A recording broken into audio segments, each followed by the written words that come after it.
Worry observations, righteous discussions unite people. It's the Word Up Podcast, and I am your host, Open-mindedness, Omni, etc. What's going on, people? Shout out to Love W, chiming in early. Do what the man said, please, if you would be so inclined. Do what the man said. Do what Love W said. Appreciate you, Love W. Always on point with the housekeeping before I even get a chance to get to it. We got a great show for you today. It's gonna be pretty much one quick hit. The whole show. We're gonna break down this Amber Rose, Candace Owens interview. I never thought that this was gonna happen. I didn't think it was gonna happen. I didn't even imagine that it would. A lot of things have transpired recently in the political realm, and I try to stay away from the politics. But when it touches my beloved hip hop, as Amber Rose has touched hip hop artists, that joke was in poor taste, but it's funny as hell. Listen.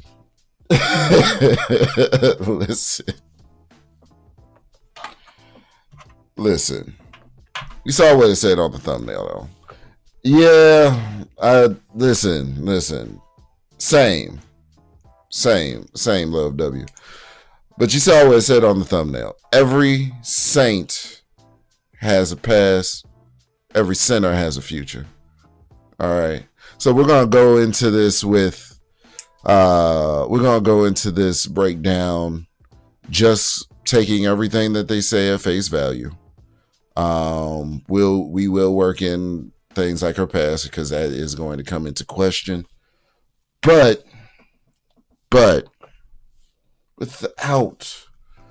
I'm so glad to be back doing this. Y'all have no idea. But hold on, I gotta look at my macro sheet real quick because I forgot what my buttons do. I've been doing things on other channels. I've been trying to flesh out this here Omniverse. And if you're not subscribed to any of my other channels, Omni etc. on YouTube, pretty much a gaming channel right now, but I plan on doing other things with it later on. So Omni etc. on YouTube, as well as Open-mindedness, that's my music channel. Gonna be rolling out the tutorials and things like that of how I mix and master music.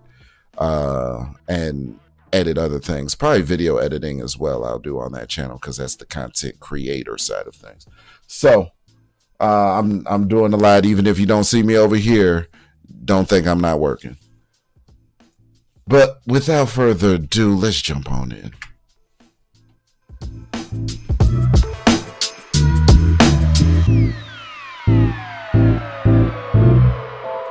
Again, if you could hit the subscribe, the notification bell, and the like button. When you hit that notification bell, please tweak it so that, you know what I'm saying, it's set to all so that you don't miss a thing, because I don't want you to miss anything I got going on. Yeah, that's what I'm saying. Every saint has a past, every sinner has a future, Love W. It is what it is. It is what it is. Now, whether or not I have to be accepting of it personally as a flawed human being, that's on me personally. So I'm not going to say that everybody that's watching this should view it in the same lens that I should. Just be open-minded. That's all I ask over here. All right. Like I said, we are reviewing this recent interview, and I had to stop myself from watching it. And the reason why I had to stop myself from watching it is because a lot of the things and a lot of the concepts I want to go over today, Amber Rose started revealing about herself. It's a lot of things about Amber Rose that you probably don't know in this interview. Some things that you do know, but a lot of things from her perspective that you don't know and probably didn't understand about Amber Rose. So I had to stop watching it around, I'm going to say about 10 minutes in. Around 5 minutes in, it was like, okay, I should probably stop watching this and review this on my podcast. But it was getting so good around the 5 minute mark. I was like, okay, let me go a little bit further just for me. And then 10 minutes in, I had to stop watching. I was like, this is too good. I gotta do this real time on the podcast. We got to do the deep dive. Candace Owens next to Amber Rose. Candace Owens, you all know if you watched my other shows on Candace Owens, is a huge conservative. She's a right-leaning woman, Donald Trump supporter. All right.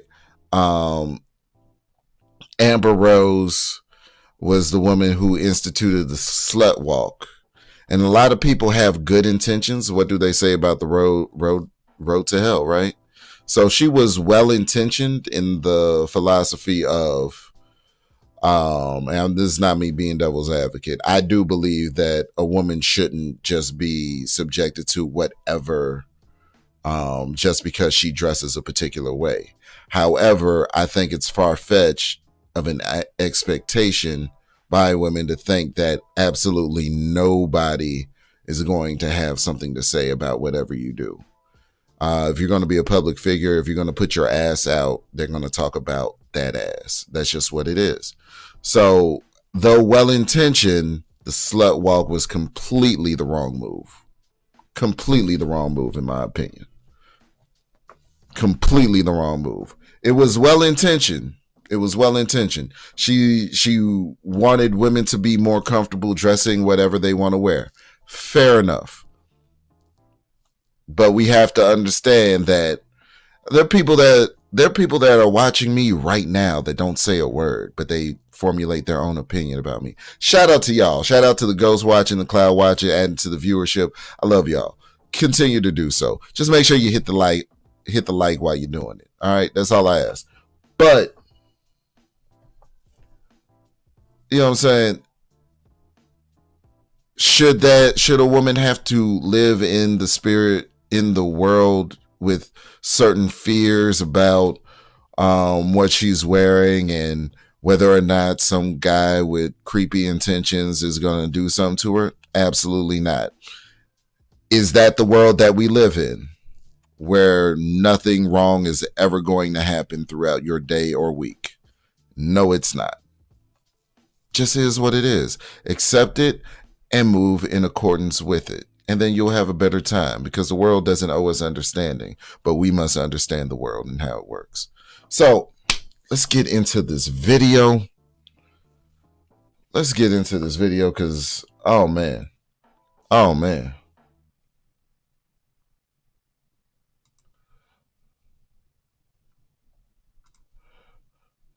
Yeah, appreciate it. I try, Love Dub. I really do.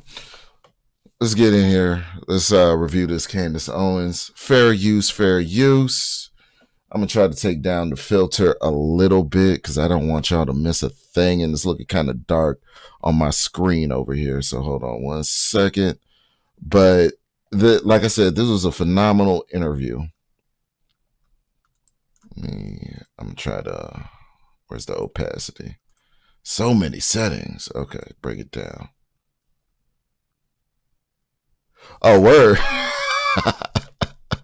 Low key, listen, love dub. That's low key my favorite word. Low key. Low key is expound, and high key as of late. High key, proclivity.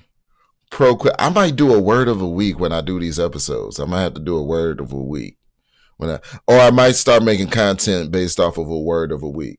You giving me ideas, Love W. I'm going to cut you in on 10% at some point. When it starts doing what it's supposed to, I'm going to cut you in. All right. Proclivity is the word. Look, I'm gonna hold on. Let me go back to the main scene so I can clip this later. Hold on. Let me clip this later. Proclivity. Omni Etc's word of the week. Proclivity, meaning a natural inclination or a predisposition. Proclivity. Let me use it in a sentence. Omni Etc. has the proclivity to use words that nobody fucking knows. Okay. Let's go. All right. Let's go. All right, let's get into it from the top. Let's take it from the top. I am so excited to have you here. Thanks for joining. Thank you. Thanks for having me. So many things that I want to say. I'm going to try to shut up. But the first thing that I want to say is I was so empathetic watching you at the RNC because, first and foremost, your speech was amazing. And I think everybody agreed that your speech was amazing. But I knew what was going to follow immediately after, which was sort of this purity test because I had lived it before. So I was in your shoes. I guess now it's been like 8-9 years ago. And I just realized that everything I was being told was a lie. And it was specifically started on the BLM stuff, like on the Black America stuff. And that's all I said. And then my remarks went viral. I was being invited to all these places and I wasn't ready to then have my feet held to the fire about every single position. Well, what has she ever said about pro-life? What has she ever said about this? Is she actually a conservative? I'm like, guys, I'm just saying what I believe in my heart to be true. And now you're trying to put me through a test. Right. And that's exactly what happened to you thereafter. Yeah. So I guess the first question I just want to ask you is, how are you doing today? I'm wonderful. You're good. Yeah. This isn't the first time I've been canceled or viral or trending on Twitter. You know, I've been down this road several times throughout the years. So it's kind of just like, I mean, I slept like a baby this whole week. So I'm so glad to hear that. So Yeah. how were you feeling, I guess, leading up to the speech? Because that's a huge honor to be speaking in front of the former president and likely future president of the United States. Right. How were you feeling leading up to the speech and immediately following it? So I wrote my speech with one of the writers that works for Trump, right? I told them everything that I wanted to talk about. I didn't want to talk about the border. I didn't want to talk about all that stuff. I wanted to just keep it like, you know, I'm a mom. I want to talk about the economy, inflation, things like that. My story, how I came over to this side. And they wrote something up and then I kind of put it into my own words. And that's what everyone saw at the RNC. But I will say, Candace, I did not think anyone would care. I'll be honest with you. I was just like, there's so many speakers going up. No one knows me in the political world. You know, I'm going to go there. And honestly, the whole day before I spoke, maybe there was like some young girls that were like my fans and stuff that wanted pictures. But other than that, no one, you know, really knew who I was there. Now, I want y'all to take note. Exactly. I was just about to get to it, Love W. I want y'all to take note, right? This is Amber Rose like we've never seen her. We all know that she has her son's name tatted on her forehead for whatever reason. Whatever reason that was about, I don't know why she felt the forehead tat of her son was the thing to do, but it's her forehead for her to do it with. And it's her son's name. Came out of her body. Now listen, she was the woman to institute the slut walk, women champion women wearing whatever they want to wear and feeling comfortable in whatever they want to wear. But this is the most modest I have ever seen Amber Rose dressed. Can we agree on that? That this is the most modest that we have ever seen Amber Rose? She's more covered up than Candace is. And Candace is wearing a turtleneck. I'm looking at Candace's ankle. Candace is showing ankle. This is the most modestly dressed Amber Rose has ever been. She's articulating herself. She's not, you know what I'm saying, being loud and obnoxious like she typically is in rooms with men. You know what I'm saying? Just to be heard. This is the most modest I've ever seen Amber Rose. Understand. So this is just to go to her credibility as her truly reinventing herself. Because there are some people that fake, let's be clear, there's some people that fake their reinvention. There's some people that when life ain't going the way that it's supposed to be going for them and the thing that they were doing, they want to, you know what I'm saying, hop on a bandwagon or what have you. and change, you know what I'm saying, the narrative about themselves when really they're still on the same bullshit that they used to be on. But let's get this clear. I haven't seen Amber Rose's name in the news about anything in a minute. Not for twerking, not for showing her body on IG. You know what I'm saying? I haven't seen her in a swimsuit. I haven't seen, it's been radio silent on Amber Rose.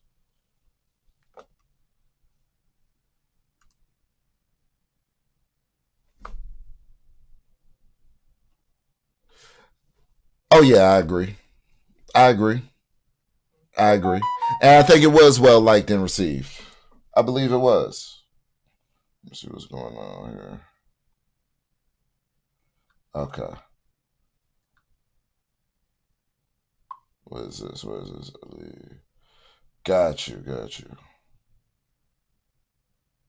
All right. Sorry, it's messages from the wife. I gotta, you know what I'm saying? Gotta keep the line open for my wife. But yes, absolutely. I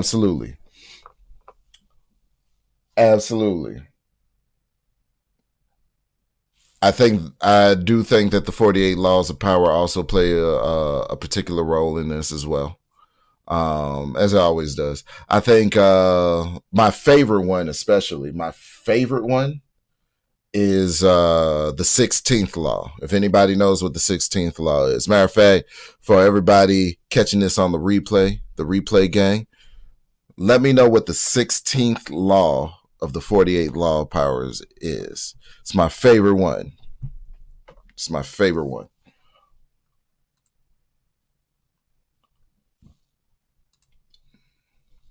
Let's continue.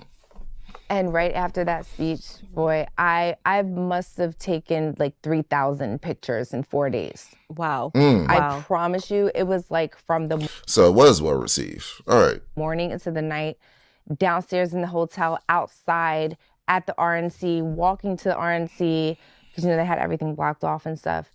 It definitely changed my life, but I don't know. It was for the replay gang. It was for yes, absence. So everybody that made it to this part of the video, Love W already spoiled it. The absence, if my presence isn't to be respected, my absence will be endured. And if I'm somebody that is valuable to a situation, then my absence, you enduring my absence would be something that you would have to endure. It would be something for you to struggle without if I brought any sort of value to a situation. The reason why I also like it is if I'm not bringing value to a situation, I don't need to be there. I don't need to be in that situation. So it really, that one is one of the more consistent laws of power for me, because it really actually gives me a compass to guide my decision making.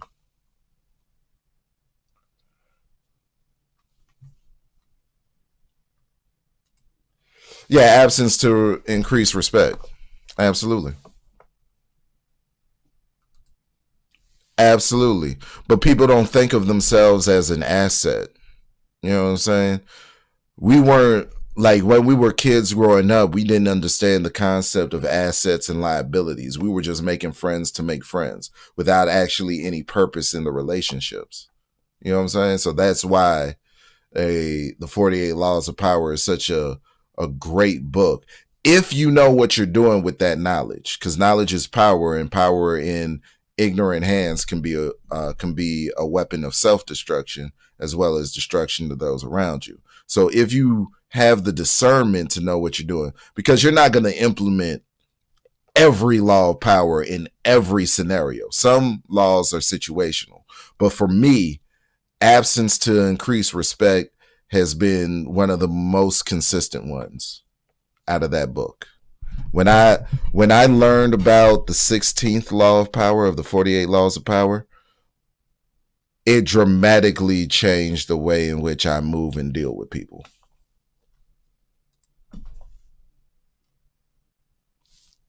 Sometimes for me, I'm like, I'm just a girl from Philly. Why does anyone care? And then I go online and everyone's like, she's irrelevant. No one cares about what she has to say. No one gives a you know? And then I'm like, okay, no one gives a let me just go on stage and just say how I feel. And then people give a and I'm like, but I thought they weren't going to give a Yeah. So that's what I battle with every time I do something like that. Well, I knew it was going to be huge for a couple of reasons. The first, and I saw this happening as soon as you put on the MAGA hat, and there was a clip of you, TMZ was basically chasing you, trying to pigeonhole you of like, wait, you belong to us. Like you're on the left. You're the girl from the slut walk. Right. And I know how proprietary Hollywood gets about if you're in Hollywood, if we've ever promoted you, if we ever put you on a magazine cover, you get in line with these beliefs. Like these are your political beliefs and you can't change. So I knew hitting the RNC stage, which is such a pendulum swing, they were not going to have that. And then I knew that conservatives, I just don't think that they have thought through the differences, not all conservatives, have thought through the differences between what it means to be a conservative, what it means to be a Republican, Right. and what it means to be a Christian. And they were holding you to a test of, is she a Republican conservative Christian? And the reality is tons of people can and do vote Republican who are not Christians, Right. who are not even necessarily fully conservatives. They're like gay married men, and they vote because they prioritize the economy over their gay identity. I also don't think Donald Trump is very conservative. Interesting. In what ways? He's pro-choice. I don't think that's very conservative. It's definitely not Christian.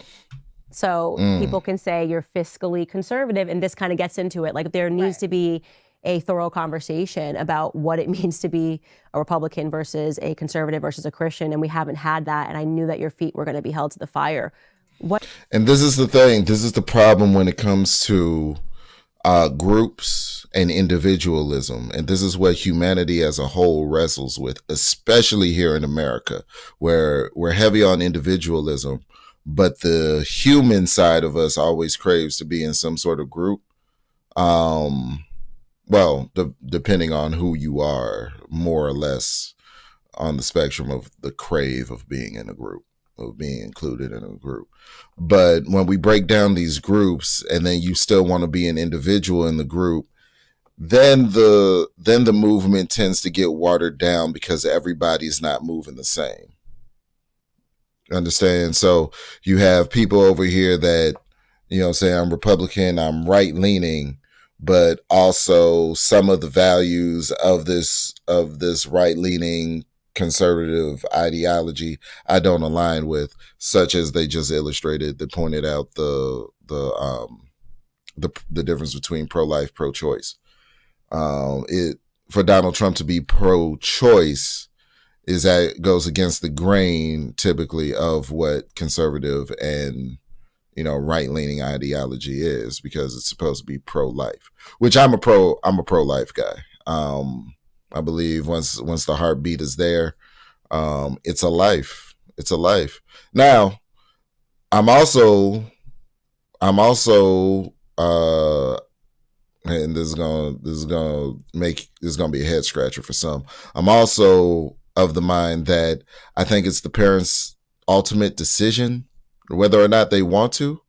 But I'm going to say, if I ever got a chick pregnant, it would never be my decision to terminate said pregnancy.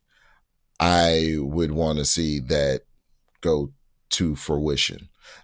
It's not necessarily and that's not a belief I feel I have the right to force on somebody else, if that makes sense.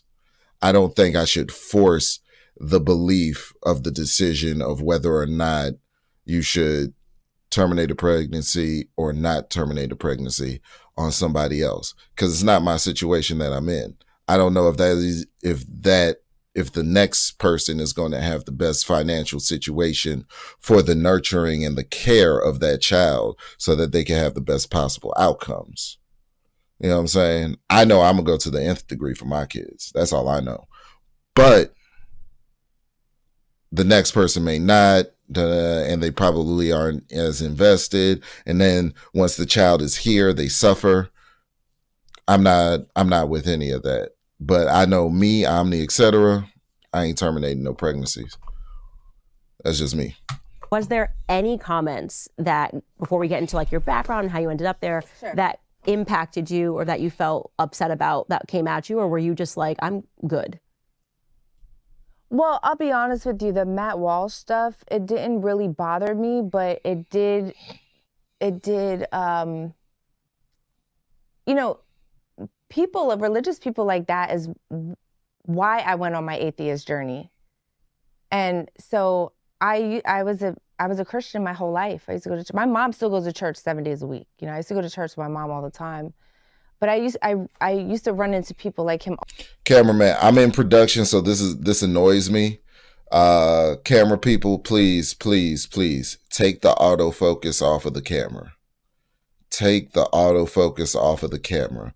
The slightest head movement, I don't know if y'all catching it, but my eyes are catching it clear as day. The slightest head movement will have the camera go focus in and out, and it irritates me. I just wanted to get that off my spirit. Often.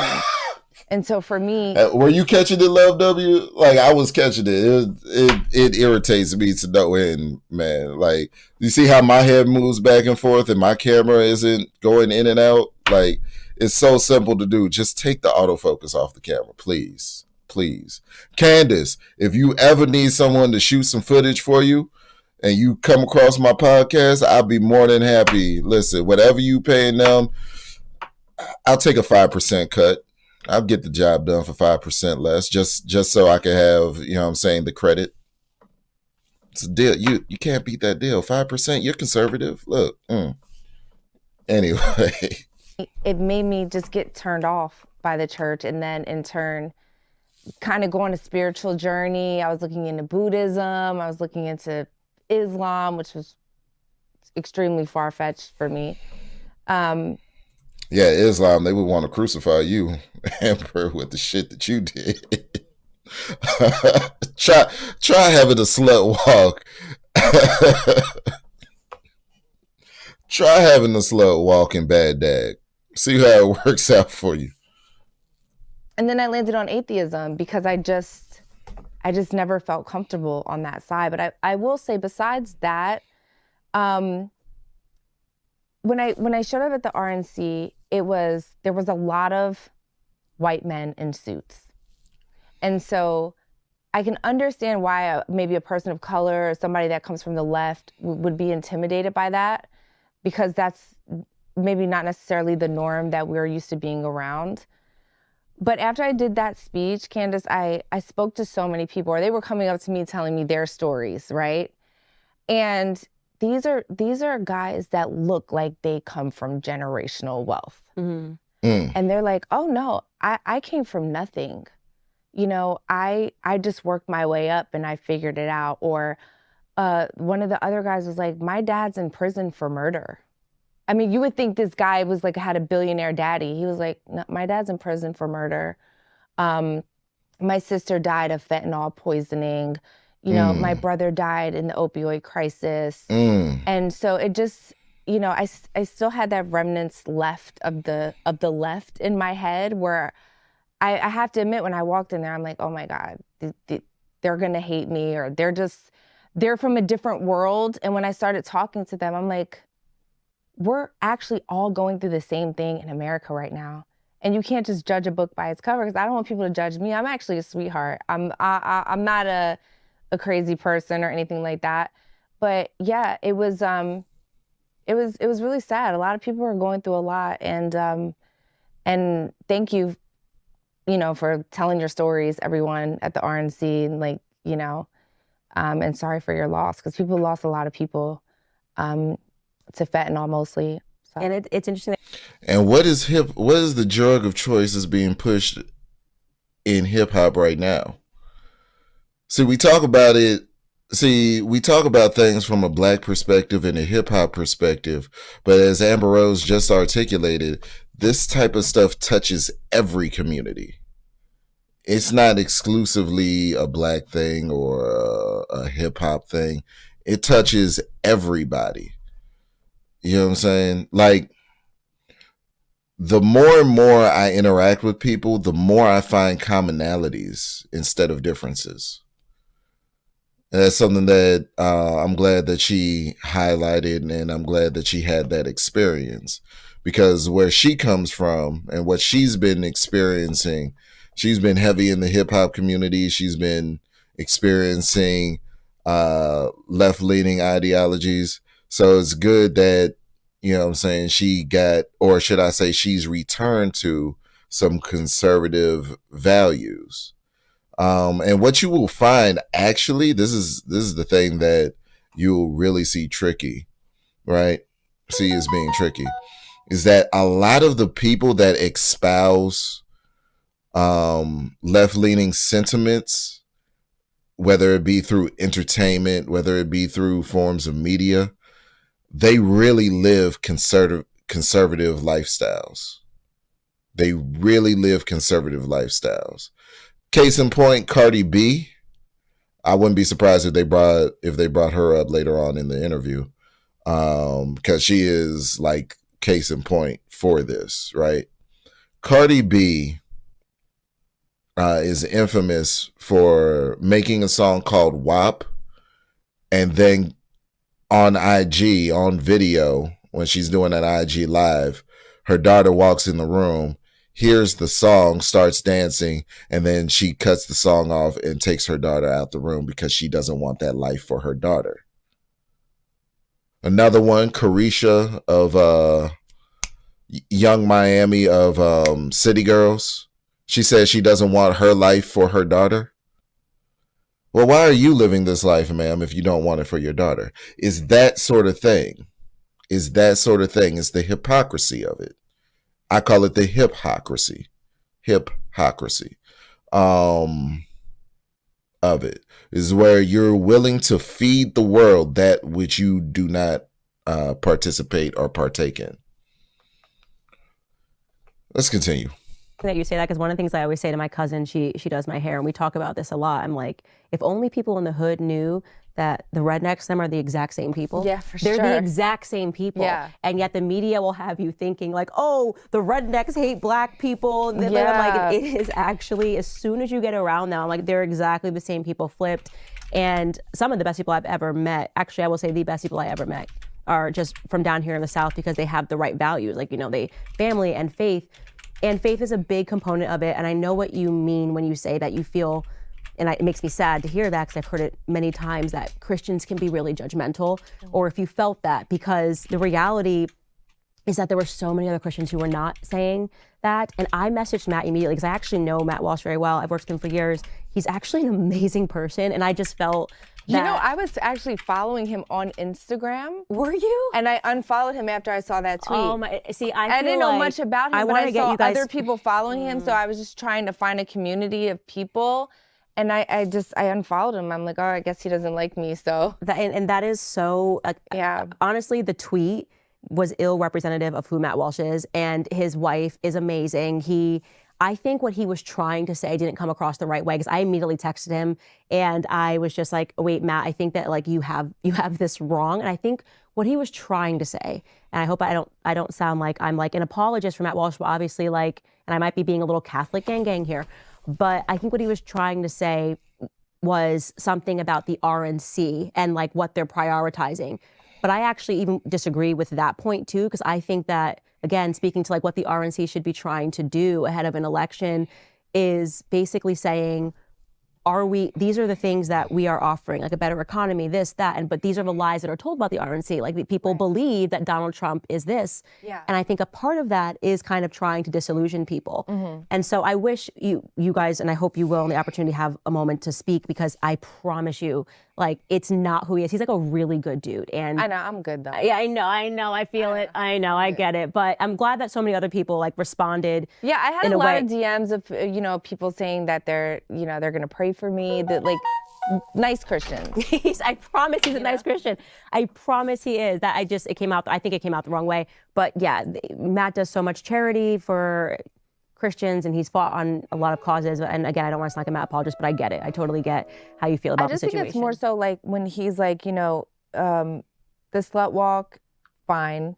The rappers part, what's so funny, Ken, is I've only been in relationships my whole career. And I've been pitching, like, do you know in Hollywood, if you are at the same restaurant as someone, they will put it on the news that you're together. You're not at the same table. You don't know them. They're with their family. You're with your family. And they'll say we're at the hotel or the restaurant at the same exact time.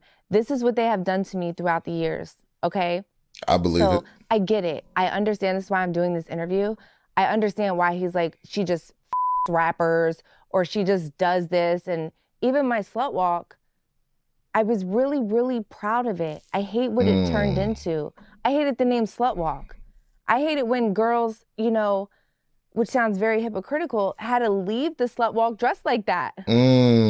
Which was the whole point. Like, don't touch me because I'm dressed like this, you know, still respect me because I'm dressed like a slut. But then when they would leave, I'd be like, this is my responsibility. I brought them here, but now I don't want them to go get hurt. But that was the whole damn point of the slut walk, where I'm not making a change. There's nothing, I'm not making any change for any women.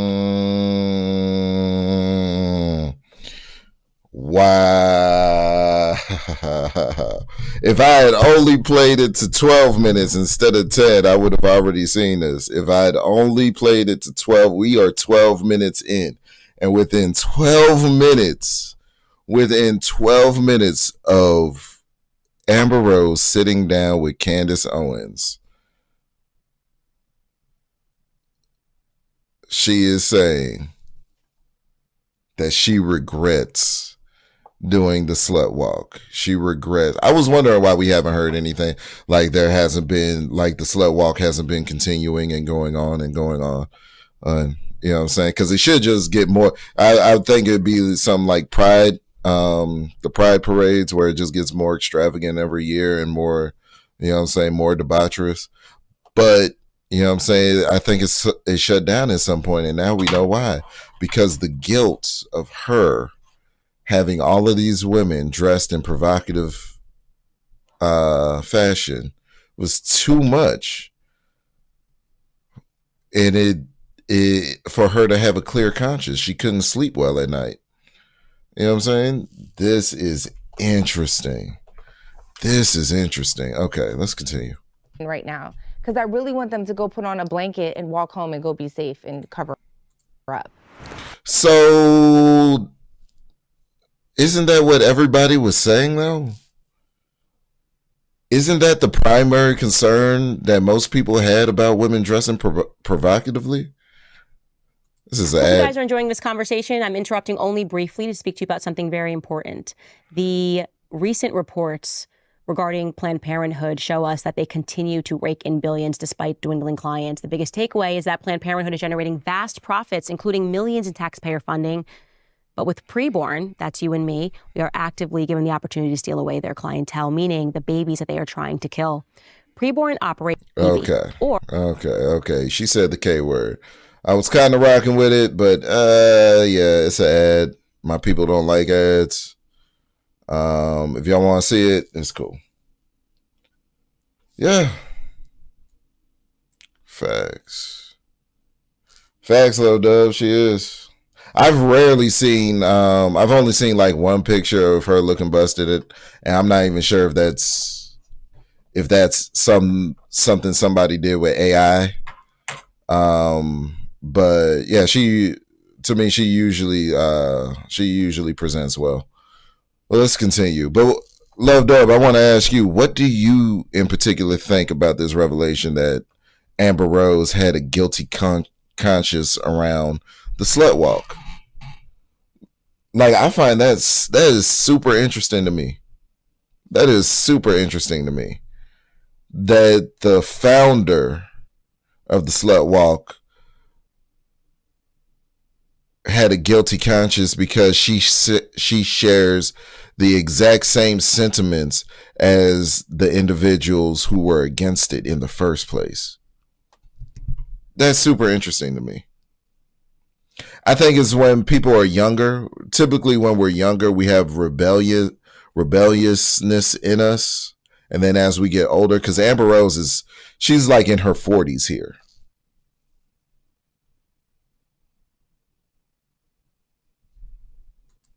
Live and let live. Okay. You want to live and let live. I got you. Give this to people who just cannot understand why I have any sort of a semblance of a relationship with Tristan Tate and Andrew Tate, and they're very big. And I just get it. I think one of the things that happens a lot, and I always talk about Ali Stuckey, who's a Christian podcaster. She's amazing. She's lovely. She's basically like what you want your daughter to be. Like everything turned out right. She came from a stable family, 2 Christian parents. She like loves the Lord. And then you have someone like Andrew Tate, and her and him maybe have said things about each other. But I always say to people, with the way that my life was, how my life started, I would have never listened to Ali Stuckey. Like, I would have never in a million years listened to an Ali Stuckey podcast. Well, that's what I'm saying, Love Dub. I think like the deeper and deeper she gets into it, I don't think she's faking it. That's really what I'm trying to discern here. Is she faking the reinvention? You know what I'm saying? Is she being a chameleon, or is this some authentic stuff? And it seems like she's being her authentic self. So, you know what I'm saying? I'm here for it. Before I listened to an Andrew Tate podcast. Do you get what I mean? Because it wasn't, which is, I'm saying this quite ironically, it wasn't relatable. That's the name of her podcast. It wasn't relatable because I'm like, okay, you're a girl, or I hope one day that I could raise kids like that. But I'm going to listen to someone who I just feel understands things like that I've lived through. You know what I mean? And it's not easy to be guided down the right path or to end up at faith immediately. And I think that's why an entire generation of kids who didn't grow up with 2 parents in the home would rather listen to an Andrew Tate.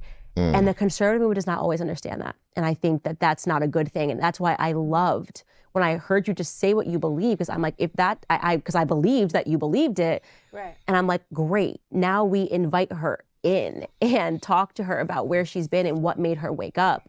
So starting with the slut walk, because I was frantically against the slut walk, talked about it many times in my old show.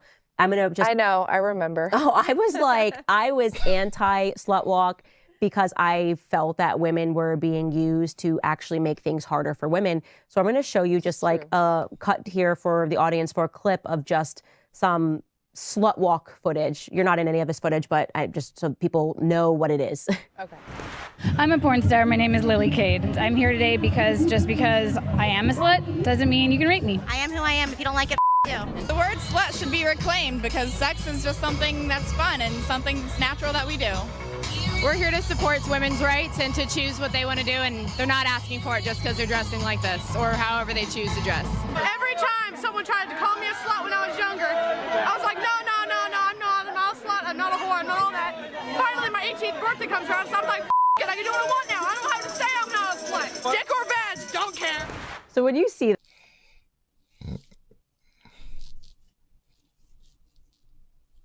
Okay, Candace, listen, she could have picked some other people, some other clips to splice together.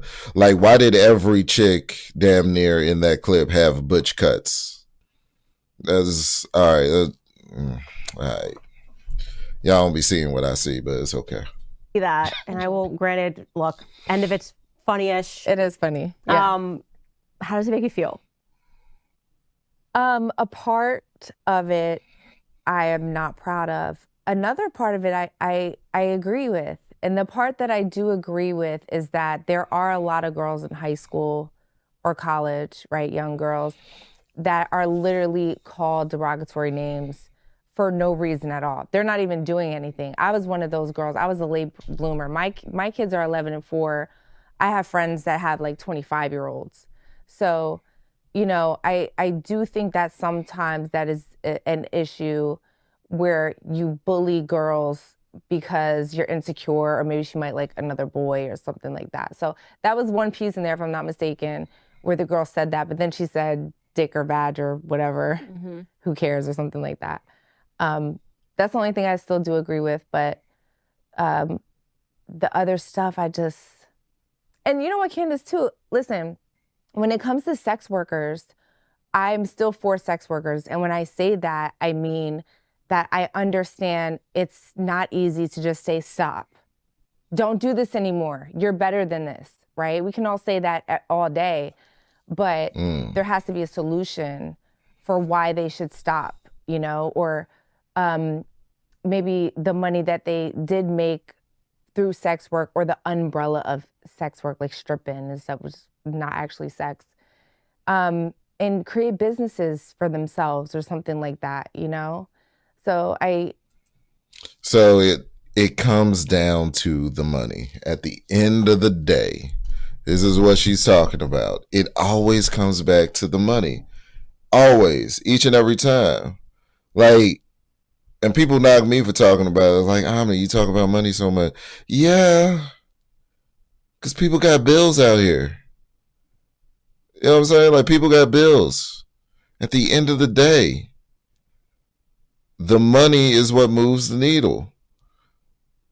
Because if the women that were, if they were able to, quote unquote, make the same money on OnlyFans that they were at McDonald's, most women probably wouldn't be on OnlyFans. There are teachers that have made more money on OnlyFans than they have ever made in the school system. Think about it. Think about it. So while I'm not a proponent of sex work because I know what it does to both sides of the equation, both men, women, male and female, it has detrimental effects to both sides. It has extreme detrimental effects to both sides. Porn has detrimental effects to males and females. Yeah. Long-term effects too. Because a lot of the women that do, like if you look at old female porn stars, they like do drugs and are strung out and they're just not who they used to be. Like it is really weird. And then on the male side, as the I can't even call them beneficiaries, but the consumers, especially the porn addicts, their reward system is messed up because now they don't have to go outside for anything. They just, oh well, all the skills that traditionally made a man, the ability to communicate effectively, the ability to be appealing to the opposite sex, which is, you know, have muscles, because women listen to muscles more, working out, not being fat, because yes, men, you being in shape is almost as important as her being in shape. You know what I'm saying? Men are no longer incentivized to do that because they can just go to any free porn site and take care of themselves. So it's detrimental from a communal perspective. From a community perspective, porn is very detrimental. Especially, like I said, for the porn addicts. But let's continue. And then women, when they age out of a bracket and they are no longer able to make that money because they've been spending money. They've been making rapper money and they've been spending it like rappers. Not every woman has been not all of these OnlyFans content creators have been starting side businesses to ensure that they'll have money later on. They've been blowing the bag, and when they get the bag, those of them that do, because the majority of OnlyFans content creators are not even successful. The majority aren't, but a lot of them are holding out hope that they will be one day. I have empathy for women like that because I was that girl. My dreams and aspirations in life were not to be a dancer. But I grew up poor and my mom had mental health issues and, you know, we were homeless when I was really young and my neighborhood was drug dealers and strippers, you know? So that was my lifelong dream. And then when I became famous, everyone just pointed the finger at me and was like, you used to be a stripper. We remember you, you know? And then that made like the whole internet and stuff. And then I had to just live with that. And over time, I embraced it with my slut walk because it was the only way to survive. I was like in survival mode because initially I'm like, hey guys, I grew up poor and they're like, shut up, you were a stripper, shut up, you know? So I'm like, okay, well, no one cares why. So what else is there left for me to do? I have to just own it, which I think is what Cardi B does often. She has to own. Oh man, what did I say earlier? What did they're about to go down the Cardi B rabbit hole. I promise. Anybody want to take me up on a bet? I wouldn't be either, Loved Up. I wouldn't be either. Anybody want to take me up on this bet though, that they're about to go down the Cardi B rabbit hole and break down her whole situation? Does anybody want to take me up? Like, she introduced the moment she said Cardi B, I'm like, the next 5, maybe 10 minutes is going to be about Cardi B and what I said earlier. Mind you, I haven't seen this, and I only stopped at 10 minutes in when I first saw it, so I haven't gotten this far in the video yet. Who's with? I got 5 on it. How about we keep it simple? Got 5 on the Cash App. I'll Cash App you. If they don't go down the rabbit hole, you Cash App me 5. If you want to take me up on this bet. They going down the Cardi B rabbit hole. Listen, let's keep it going. But I do agree. I do agree. She might be in.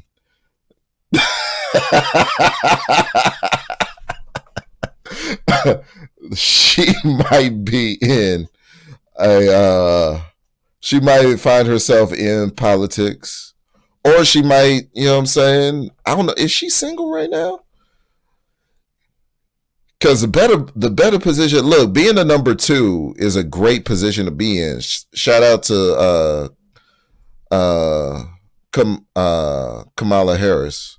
Being someone's number 2 is a great position to be in. She might actually get. I think the play would be her, you know what I'm saying, getting with a politician, as opposed to her herself becoming one. Because I don't know in which ways that she would be qualified to be in that realm, but her getting with a politician, as opposed to, I think it's more likely that she'll actually get with a politician. And there's something to be said about the number 2 position, because it's like you have a lot of, oh shit. You have in the number 2 slot, you have almost as much authority as the number 1, but you don't have the existential amount of weight and pressure that the number 1 slot has. Hook her up with and Cory Booker. Damn, hook her and Cory Booker up. Damn. You I don't know if that's gonna work out. But you would have, I believe you would have her being in the number 2 slot, her being like not a first lady, but like with a senator or a governor or even a mayor. Or a council she could be with a council person, depending on what state it is. Like, that council person is gonna have to be making some money. But yeah. I could definitely see her like next to I don't see her herself being a politician, but I could see her being next to one. You know what I'm saying? Because like I said, I don't think she wants the weight of the pressure of political office, of being the number 1 slot. But if she could be in the number 2 position where she reaps the benefits, has a semblance of the a portion of that authority and that power and that influence, but isn't bogged down by the weight of responsibility or accountability that comes with the number 1 position, I think she could jump on that. No pun intended. Own it and act like we all have to act like we love it. See, this is very interesting. So for those who were not introduced to Amber Rose before the RNC, Amber Rose was introduced to the world because you were dating Kanye West. I think she only has 1 baby father. She might have 2, but the only one I know of is Wiz Khalifa. I think she has 2 kids. Sebastian, and I'm not sure what the other one is, but I'll look it up here in a second. Yes. And it 15 was years ago. 15 years ago, and it became this big thing. Kanye West is dating a stripper, and suddenly you became famous, like basically overnight. Yeah. And Well, he didn't know that I was a stripper at all. Oh. When he met me. I didn't know this. So the misconception is that he met me at the strip club. I thought that my whole life until right now. No, he never met me at the strip club. I was actually a model. I was signed with Ford Models. I got booked for a music video called RoboCop on 808 and Heartbreak. Okay. Although that album is not about me. The My Beautiful Dark Twisted Fantasy is about me. That's also another misconception. That's about his ex-fiance. So I got booked for a job, and then we fell in love, and we were together for like 2 years. Yeah. It was a good time, and it was a great time in pop culture, and we really did have a lot of fun for a long time. But yes, he did not meet me in the strip club. So when me and him started to get to know each other, I was like, hey, I just want to be honest, because I could tell that we had feelings. Okay, so I just looked it up. Love Dub. Says here that she has 2 children with 2 separate men. Okay. Eldest son Sebastian Taylor Thomas with rapper Wiz Khalifa, and her youngest son is with, his name is / Electric Alexander Edwards. So the child's name is / I'm not making this up. / Electric Alexander Edwards with another rapper by the name of Alexander Edwards, who I've never heard of. So she's actually gone down the totem pole, because she went from Kanye to Wiz Khalifa. I'm sorry, Wiz. I think you're dope, but you're not Kanye. It is what it is, my nigga. So you went from she went from Kanye to Wiz, and then Alexander Edwards, whoever the hell that is.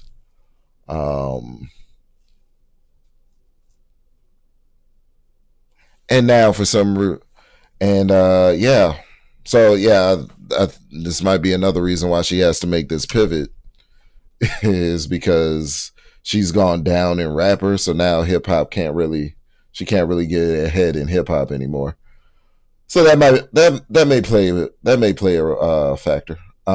It also says that Amber Rose is a rapper, which I don't know a single Amber Rose song, and I don't care to even do the research nor the investigation.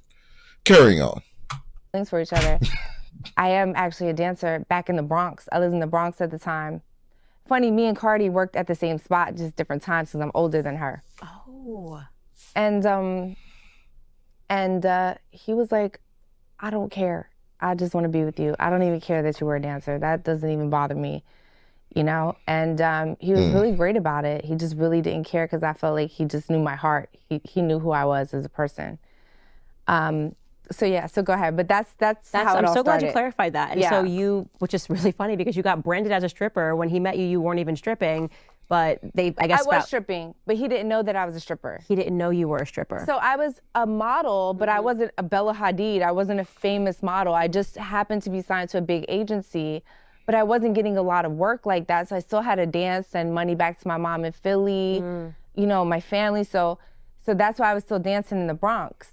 But he didn't meet me there. He met me because I booked his music video. Got it. Okay, right. So this is literally a case of just, I guess, misconceptions in the media. No, just people pulling stories out of their ass and throwing it on the internet, and then everyone believes it. I think people can be really, I don't know, I guess, unforgiving of circumstances they can never imagine themselves to be in. So you kind of hear this when they find out, like, in someone's history, like, this person sold drugs, or, you know, this person was a stripper, or did anything that was, to them, obviously, we look at these things and we're like, this is not a good career to go into, but they don't understand what it means when your back is against the wall and what you would do. And it's unfortunate that the sex industry is fast money for people that need it and who don't come from these circumstances. It's very unfortunate. And I'm glad you actually brought up Cardi B, because so much in the media has made it seem like I am an enemy of Cardi B. And I feel like I'm actually the only person that ever believed in Cardi B. And damn, I thought they were getting away from the Cardi B stuff when they went down the Kanye rabbit hole, but no, they took a detour, they made a pit stop, and now here we are. Shout out Cardi B. Let's go. Who truly believed in her, meaning that she could break out of this stripper stereotype. So I was introduced to her because my cousin made me watch Love and Hip Hop, and she was a star. There's no question about it. I had never watched Love and Hip Hop in my life. Her and Ray J, I just thought they were both very entertaining in this way. And what was so enjoyable about her was she was very self-deprecating. She was just like, I want to work hard and I'm going to make it. And my bad for that. I was trying to click on the side of the video so y'all don't see the mouse, and failed miserably. But that's what I wanted to say about Cardi B. With as much as I can say about Cardi B and break down her situation, that's something that can never be taken away from Cardi B. That chick could have done anything with that personality. She didn't have to be a rapper. She didn't have to be a reality star. I could have seen Cardi B actually be an actor. I think Cardi B would have been a dope actor. And I'm not even kidding. I think she could have been a dope actress. You know what I'm saying? She's got a unique voice, her personality. She comes up with her own catchphrases. Well, she just has quirks about her. She says quirky things, and they take a life of their own. They take on a life of their own as they become her catchphrases, like with the occur and all of that. You know what I'm saying? Like she could have been a star doing pretty much anything, I believe. I believe in myself, but she would kind of, point to the things that weren't right about herself in the same way, and that it was very endearing. And then she kind of makes it when everyone's telling her she's not going to, and she makes some music, and I can't remember what was it Bodak Yellow that went viral for the first time, and suddenly she's in Hollywood and she got tons of followers because people liked her personality. But then I felt like, okay, now she's gonna move on from the stripper stereotype. She doesn't have to be that anymore. Like her music is boppy. The people love her not because she's a stripper. And actually, what I felt the industry did was they tried to turn her into the ultimate stripper. They were like, no, you have to be the stripper. No, babe, it's not her fault. They don't let you. They don't let you move forward. I agree, Love Dub, but at the same time, I think this is why, I'm 40 now. She needs to update her wardrobe. That's all I'm gonna say. I'm not feeling the mom jeans, even though she is a mom. I understand she's a mom, but the mom jean look where you got the high-waisted jeans up all the way up to past the belly button, for anybody, I don't appreciate it. I don't appreciate it. I don't. And this is why I don't give a fuck anymore. I don't care. I'm gonna speak at the RNC. I'm gonna speak at my on my Instagram. I'm gonna say how I feel about things, and I'm not gonna hold back anymore. Because the industry does do that to women, especially women that come from nothing, like somebody like me and Cardi B. They intimidate you with the fact that you'll eventually be back there with nothing. And that's how it's been for the 15 years that I've been famous. And so it's like, you have to do this. You have to twerk on Instagram. You have to go viral. If the more followers you get, the more endorsement deals you get, which in turn gives you more money to support your family. Wait, she had long hair? When did she have long hair? I'm not familiar with Amber Rose with long hair. Hold up, you done did something, love. Hold on 1 second. Hold on, W. 1 second. Yeah. I'm just saying, man. Come on, dog. I don't know what that's about. I don't know what this is about. I don't know what this is about, but okay. Let me look this up real quick.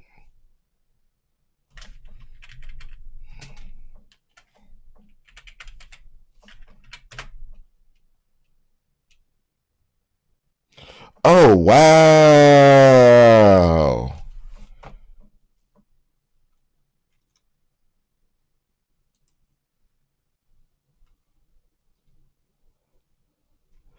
Oh, wow.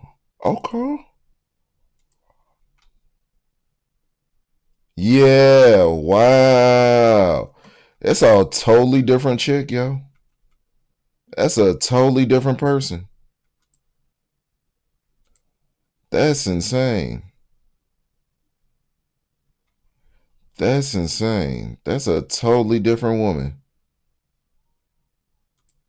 Okay, I ain't putting it up on screen, but yeah, that's a totally different. That's a totally well. Hold on, I think I could slide it in right here. This is a totally different person. That is a totally different woman.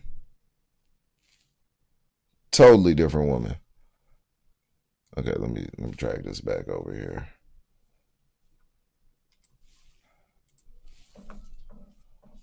Totally different woman. I wasn't hip to that at all. I wasn't hip to that at all. All right, let's continue with the conversation. We about halfway through. Who specifically is giving you that directive? It's everyone. It's everyone out there because it became a culture. So now, and again, I don't know Cardi personally, but I'm just looking from the outside in because I lived it already. I think that her team is probably saying, look at this other female rapper. Look what she's doing. Oh, she just went viral doing that. So now you got to do something, raise the bar and do something else. And so it becomes an intimidation tactic where you feel anxiety that like it may be over for you in a second. And so even when me and Kanye broke up, I'll never forget it. I mean, obviously so many years ago, but they were like, your 15 minutes is up. It's over for you. It's done. You're never going to work in Hollywood again. This is like the internet and just people. I couldn't get a publicist. Nobody wanted to work with me. And I was like, maybe they're right. But I just persevered and I managed myself for a few years and I did it by myself. And that first year, I made my first $1 million in 2011 by myself, And so, but even then, it's like you go this way a little bit and you're happy and you're just like, oh, I'm finally getting out of this bullshit. And then it's like, hey, do you want, I don't know, $1 million to sign up to OnlyFans? There's a pandemic. Everyone might die. You can't really...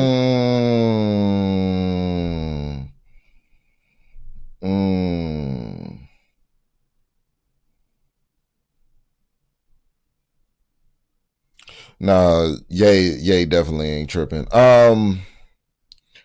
But what she's highlighting right here is what the show is about, right? The spirit of fear. So you come from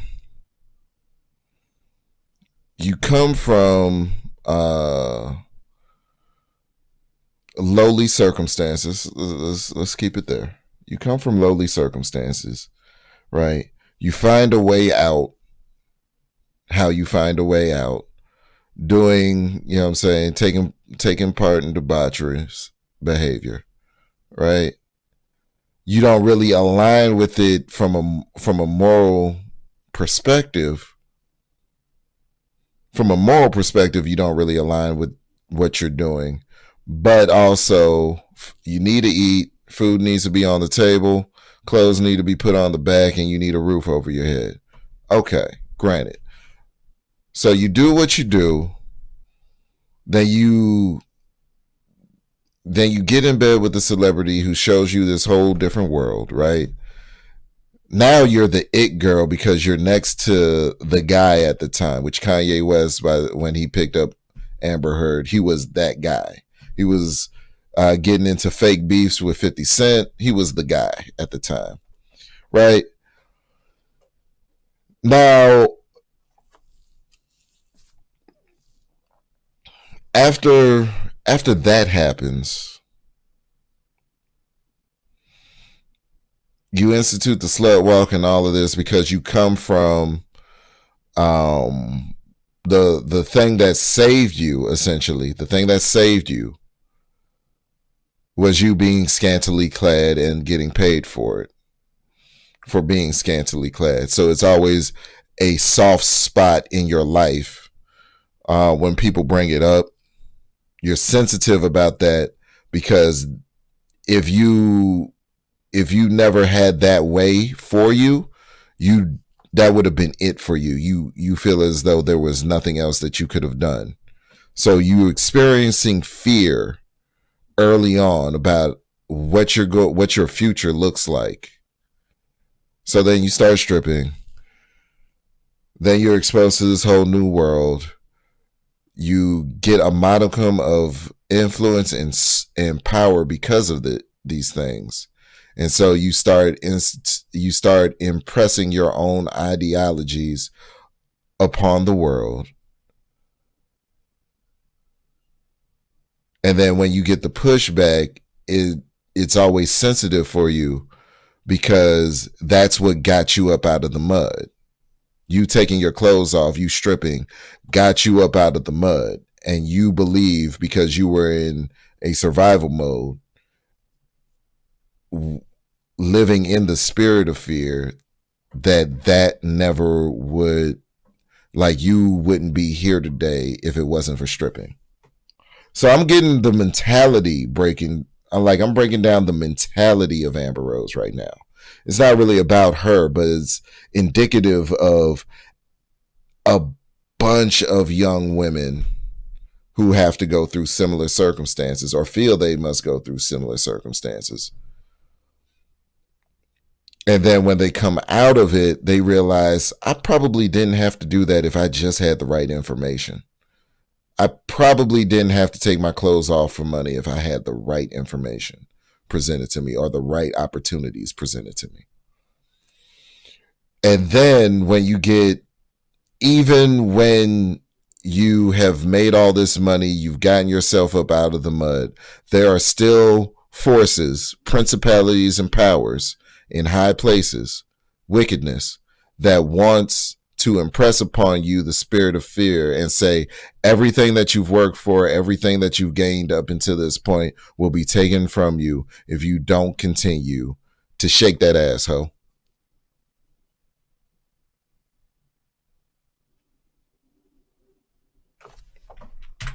I'm play back because I believe this is what she's saying. Work and travel years, and I did it by myself. And that first year, I made my first $1 million in 2011 by myself, you know? And so, but even then, it's like you go this way a little bit and you're happy and you're just like, oh, I'm finally getting out of this bullshit.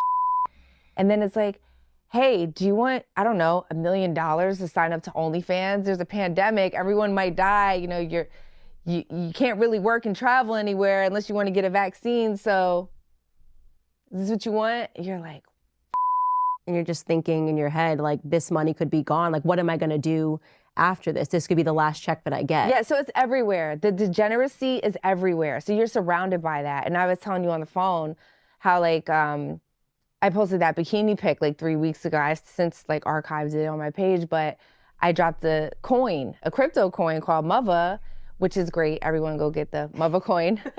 But I still fell into it, Candace, because I was telling my team, like, guys, they're like, well, Iggy Azalea's coin was doing really good and she has her hands on her ass and she's like spreading her ass cheeks and like.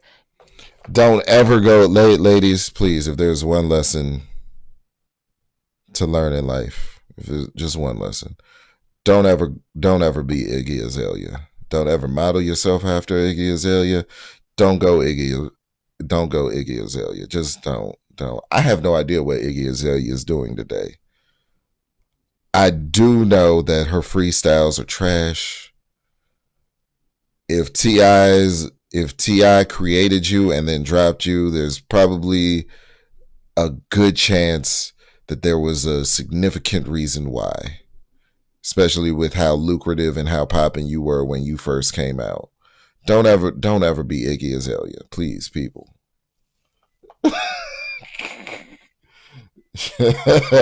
Don't ever go full Iggy Azalea. Don't ever go a portion Iggy Azalea.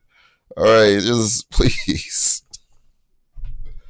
I didn't. That was a name I didn't think was going to get dropped in this interview. I couldn't have predicted that one. If someone would have bet me $100, yo, Amber Rose is going to say Iggy Azalea in the interview, I would have taken that bet. I would have taken that bet. Oh man! All right. You got to at least do a bikini picture with maybe like the Make America Great hat, and you want to make money, you want your coin to go up, like, you know. And so I'm like, do you want to be successful, or do you want to go back to the circumstances that you dug yourself and scraped and scrounged yourself up out of? The spirit of fear. The spirit of fear. They always impress it upon you. They always try to impress it upon you. The spirit of fear. It's crazy.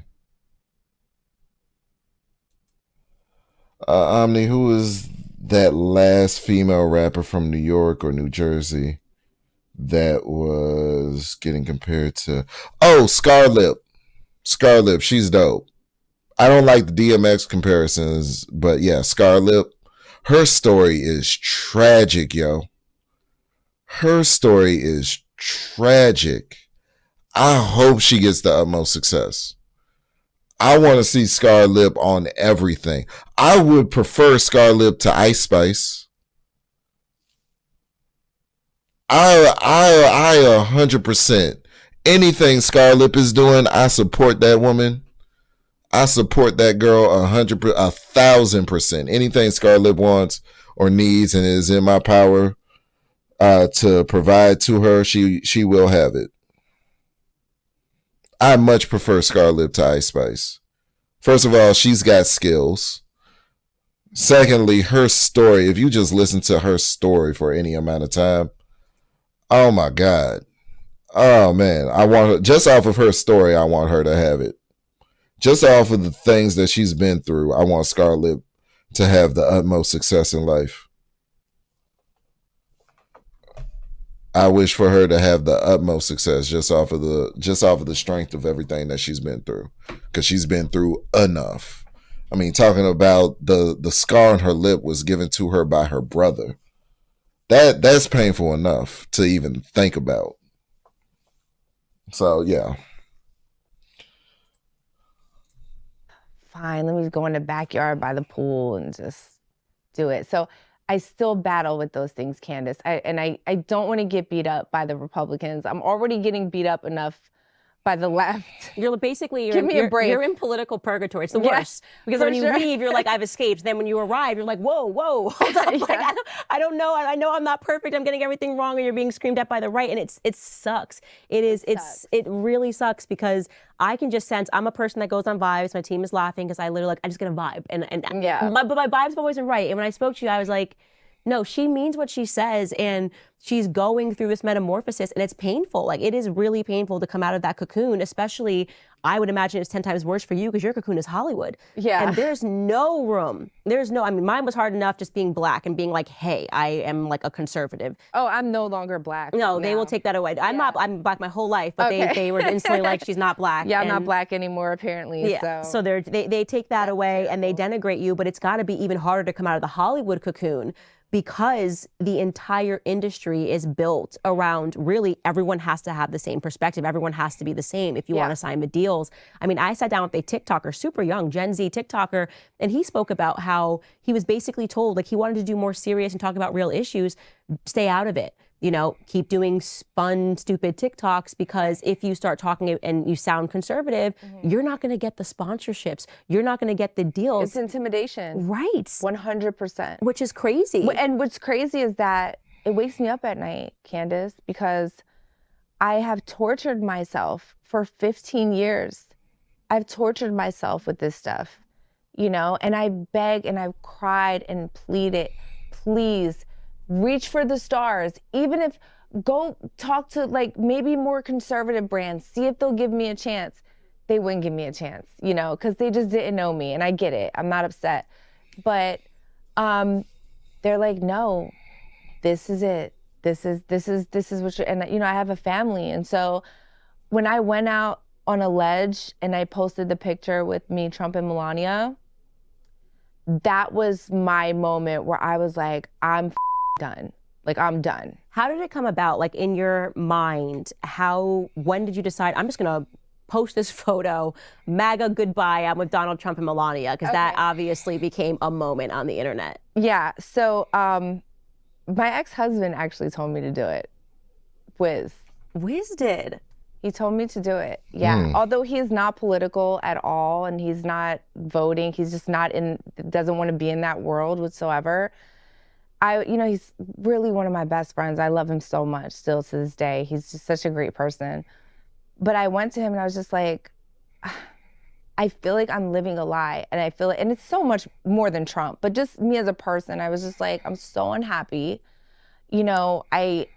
I'm starting to hate everyone. And I was never like that. I was always full of love, And I just want to be me, and I don't know how to be me. I don't know, I don't give a shit, but I don't know how to just bungee jump. Like once I bungee jump, I'm good. Like once I do it or jump out the airplane, I'm done, and I can forever do that. And I told him that I wanted to post a picture. He's like, Amber, post that shit. He was like, post that shit right now. I'm like, for real, I should, And he's like, do it. He's like, who cares? He was like, you voting for Trump? Is that what you want to do? And I was like, yeah, I'm kind of really into it, And he's like, man, do that shit. And he put a battery in my back and I was like, all right, I'm going to do it. And out of 50,000 comments, I didn't leave one comment under my own page. I just let everybody just argue with each other, just go crazy on each other because I said what I said. It is so freeing. I just remember when I had that moment, and it's funny because the world works in mysterious ways, but I was listening to Kanye West's song over and over again. The one when he came out with, I can't even think of the name of the song. He did it 300 style, where he talks about, it's going to be a beautiful death. I'm jumping out the window. I can't think of the name of the song. It's one of his newer songs? No.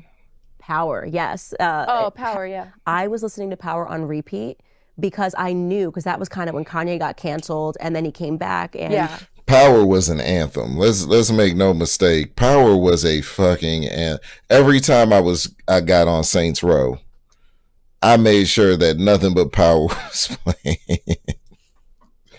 Power was an anthem. I was playing Power in my what's that iPod Shuffle back then? What did I have? Did I have a phone back? Power was a fucking anthem. I don't give a damn what anybody says. He talked about really the power that has to come from within, and that end, it's going to be a beautiful death. I'm jumping out the window. Mm-hmm. That idea came to him from the movie 300, one of the people that was involved in that told me that. And it was all about, that whole song, he's like FSNL and the whole cast. He's basically saying goodbye to Hollywood. I'm going to be myself. Right. And I listened to it over and over because I knew I was just going to be bullied every day. People were going to call me an Uncle Tom, a coon.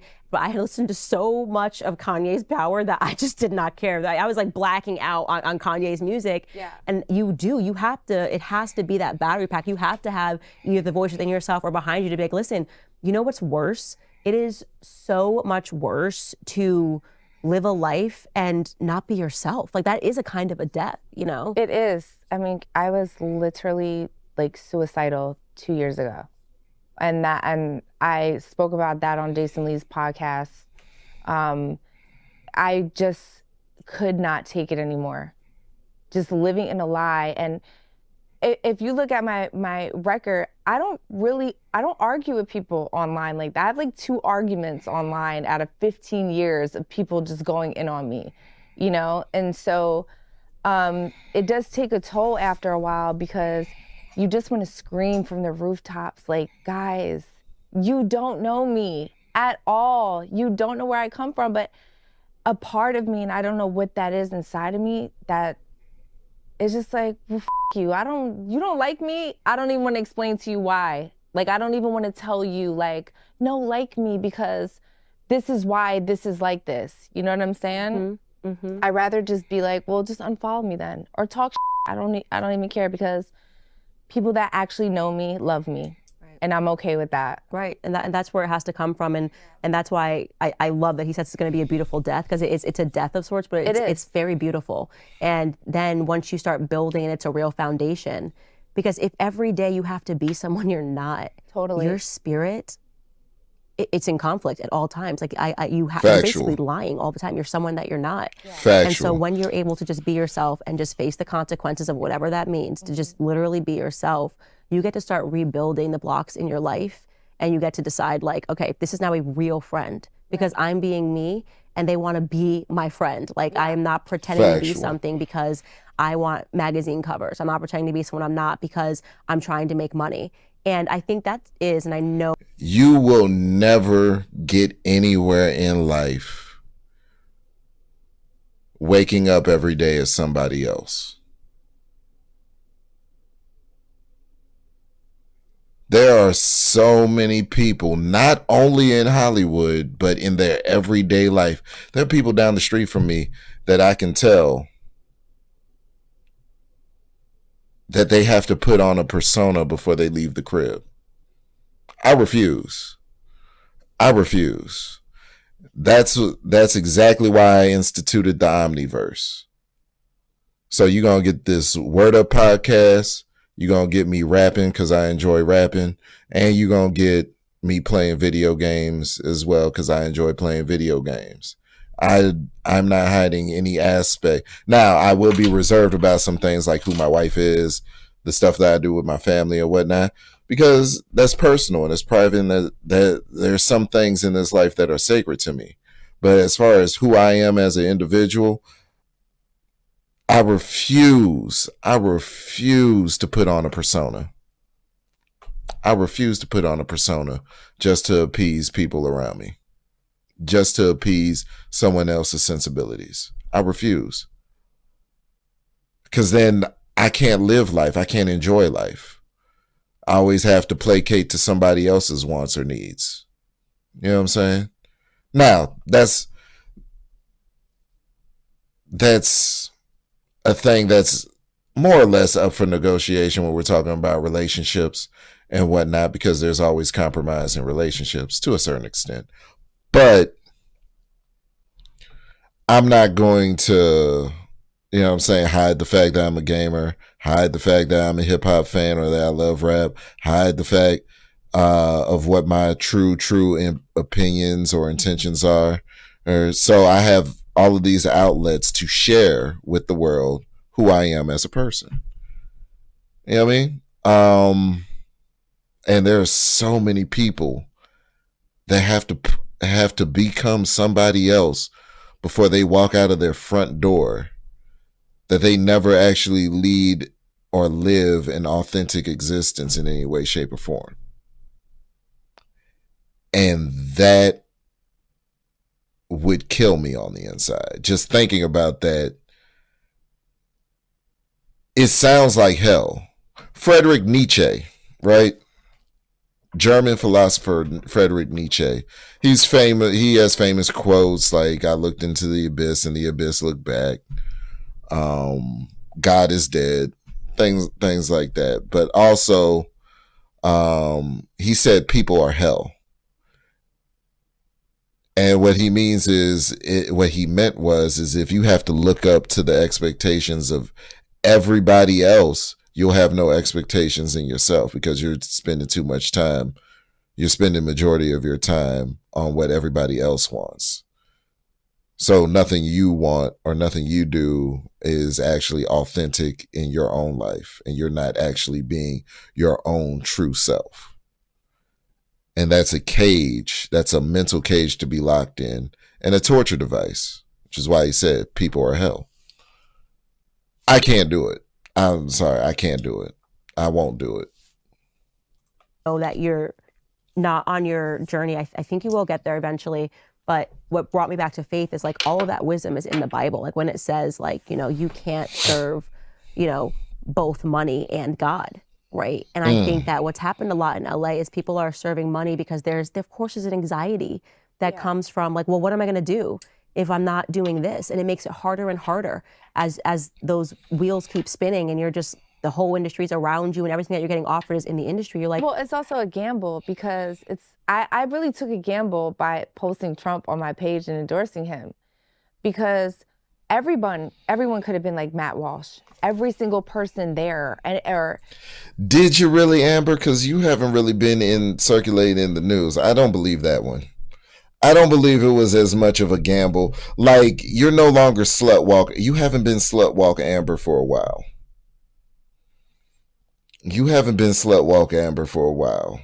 Let's be honest. You weren't Amber at the height of Amber Rose. You know what I'm saying? You haven't been slut walk Amber for a while. So I don't believe it was as much of a gamble as you thought it was. I don't think it was as much of a gamble as she thinks it is. Anybody online, that was on that side could have been like Matt Walsh. And they weren't. They were actually very receptive and loving and made me feel really accepted at the RNC. Most people did. Most people were really, really great to me, and they were really nice, and I appreciate them very much. But I really did. I took a gamble, by doing that. But that was better than how I was living before. She keeps bringing up Matt Walsh, so I'm going to have to be on the side over here and do some research on what Matt Walsh said about Amber Rose. I'm going to have to be over here, so I'm going to be over here doing this while I'm letting this play. 1 second. So that's just how I felt. I mean, I took the risk, and I guess it worked, but even if it didn't, it still would have been better than before. all right, guys, interrupting you to say, doesn't Amber Rose have really good skin? I always get people asking me the question, Candace, what do you use on your skin? And the answer is, I use Nimi. I absolutely love their products for a lot of reasons. First and foremost, it's because they have good values. And like I tell you on the show all the time, you are voting with your wallet. Like what we're fighting today is like actual demons. I think there are tons of things that contribute to demons, and it puts your soul at conflict. And so I did a show last week where I was talking about how many people in the industry, rappers, have spoken out and said that they feel like they sold their soul to the devil, like specifically that language, or that they were wrestling with demons because of what they were putting out all the time. Yeah. And I wanted to, because we talked about Cardi B, and she sometimes has this break online and she's crying, and I can't explain to you, like my heart, I just want to hug her when I hear it. Yeah. But there's this tape that's out there of her having one of these moments again where she's talking about demons, and I want you to hear it. That's kind of why I didn't want her to do this song, Shake It, or like any drill song. Damn, they really drag it, like they cut it up. They really dragging out this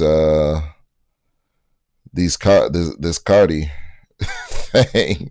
We left it. They get away from it. They take a turn. They go someplace else, and then here we are. Didn't want her to do this song, Shake It, or like any drill songs, because pardon me, it's like these songs are activating like these demons. Say what you want about Cardi B. That's a cute kid. That is a cute kid right there. Make some good looking babies. Means that I killed. You know what I'm saying? Like, I don't want to be that girl anymore. Like I just want to be a mother. You know what I'm saying? Like, I don't want to be that old Cardi anymore.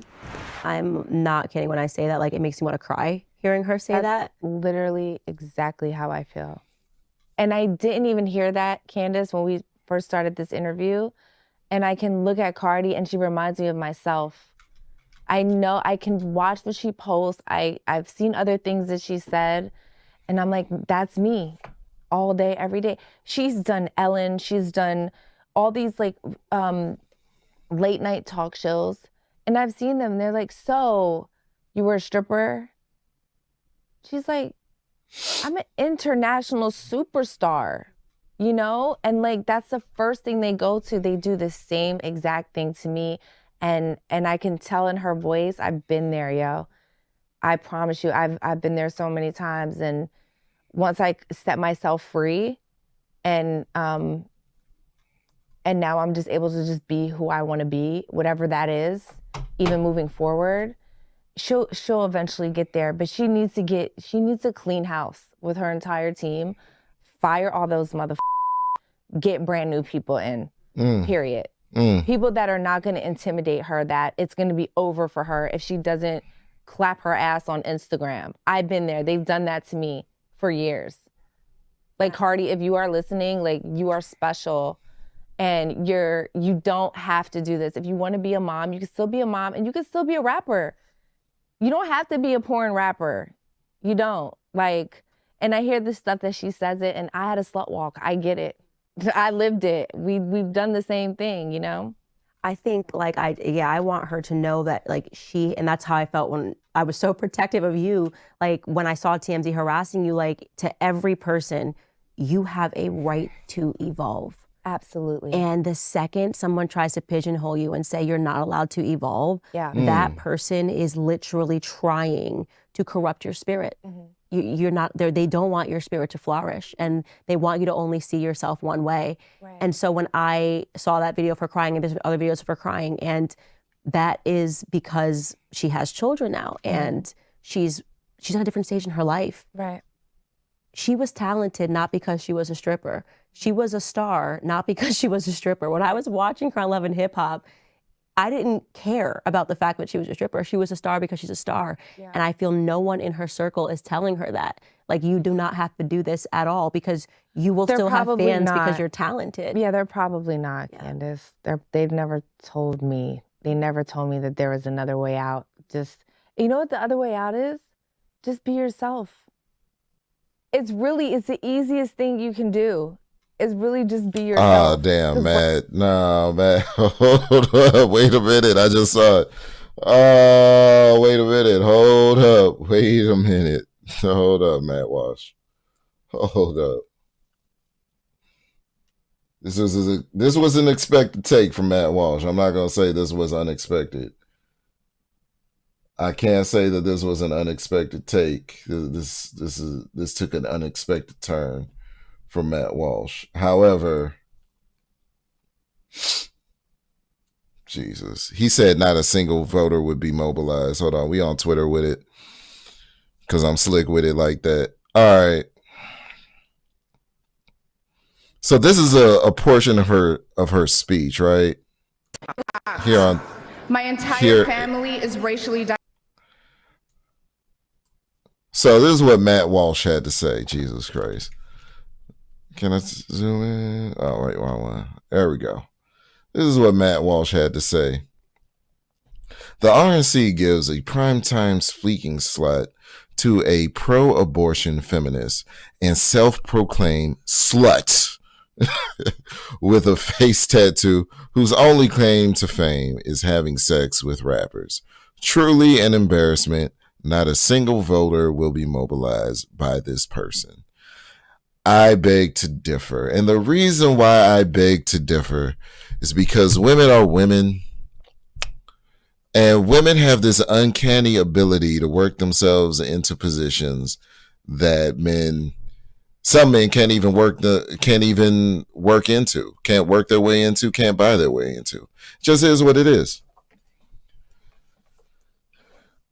So, no, not a single voter will be mobilized. First of all, they told me not a single person would be watching my podcast. They told me not a single person would be listening to my music. Not a single person is interested in you playing video games. I just hit 50 subscribers on my gaming channel, my Omni Etc. channel, which is more like the Nexus channel. It's not really the gaming channel, but we're up to 75 subscribers here on the Word Up podcast, and I have people listening to my music on a monthly basis. Somebody, if you make it, somebody will partake in it. Somebody will partake in it. If you make it, somebody is interested in your perspective. They don't necessarily I'm not interested in people that 100% believe what I believe. I just want to share my thoughts with the world and see if my thoughts hold up as not concrete, but hold up and can be tested and we can have the dialogue to see, what the actual truth is of the matter, of these mentalities that we're breaking down, and see if their ideologies can serve us in some sort of way. It's not really about me. I'm just the guy that's implementing it. It's not really about me at the end of the day. But Matt Walsh, this was a very, very, this was a boneheaded take, saying not a single voter will be mobilized. Somebody is going to vote. Somebody is going to be mobilized by Amber Rose. Like somebody, I don't know who, but somebody out there is probably still on Amber Heard's side. I'm not, because she's the reason why I didn't get a Jack Sparrow in the last couple of Pirates of the Caribbean. She ruined the entire franchise. And because of that, I didn't watch Aquaman 2, because that's fair. But yeah, let's look at this speech real quick.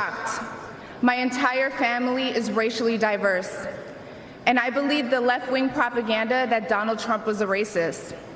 My father said, "No, he's not, Amber. What are you talking about?" And when I insisted, he said, "Prove it." So to prove my father wrong, I did my research and looked into all things Donald Trump.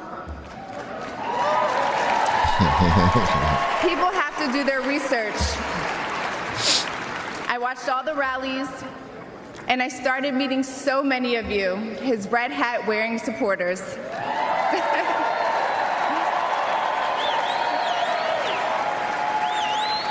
I realized Donald Trump and his supporters don't care if you're black, white, gay, or straight. It's all love.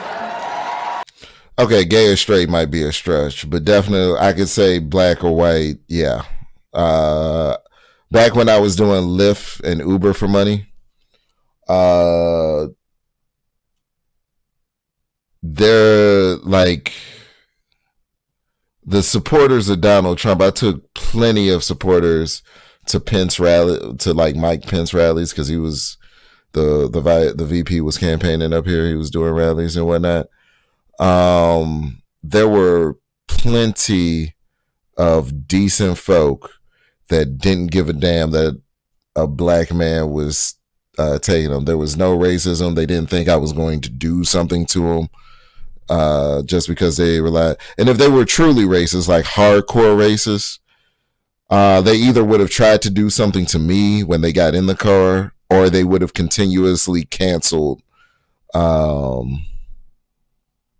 They would have canceled the ride because they didn't want their money to go to black hands.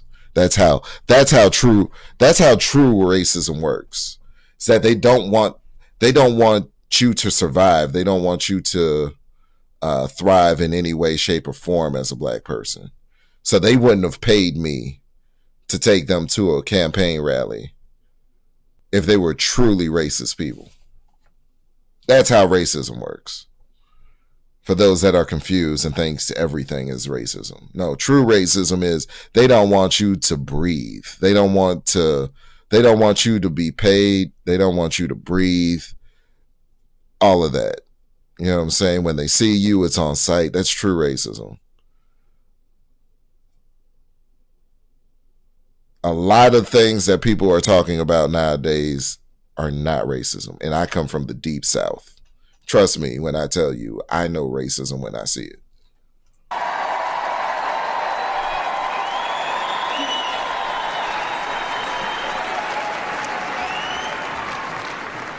And that's when it hit me. These are my people. This is where I belong.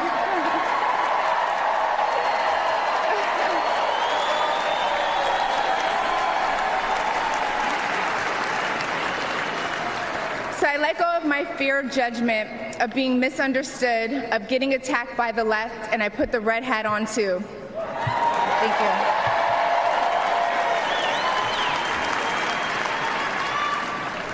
Love you too. I never felt more free and more love for my country than I do now. I want to thank my father, who's in the audience tonight, for opening my eyes. He served over 20 years in the U.S. military. Thank you for your service, Dad. I love. Now that's interesting because she said here that she grew up without her father. So I think there was differences between the father and mother, conflicting ideologies that caused her to have to stay with her mother in impoverished conditions, while her father, if he served 20 years in the military, he was a career military person. He didn't just do one tour and got out. He was career military. So he got the benefits, he got the GI Bill, he got money, he got retirement probably 20 years in. You know what I'm saying? So he's paid, he's well off. And so she more than likely had to reconnect with her father at a later date. Because if he was doing all of that, there is no way, shape, or form that she would be in the condition in which she would find herself having to strip for money. Not with a military parent, a career military parent. She would not be stripping for money. She would not have the excuse of, we're broke, so I have to get up out the mud by shaking my ass. And once again, not from head to toe, but from neck to ankle. You can't even see her ankles in this shot.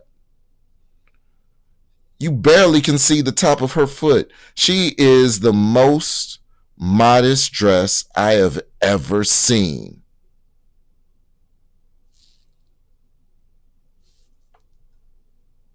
I think she's turned over a new leaf, folks. Dad, I love you.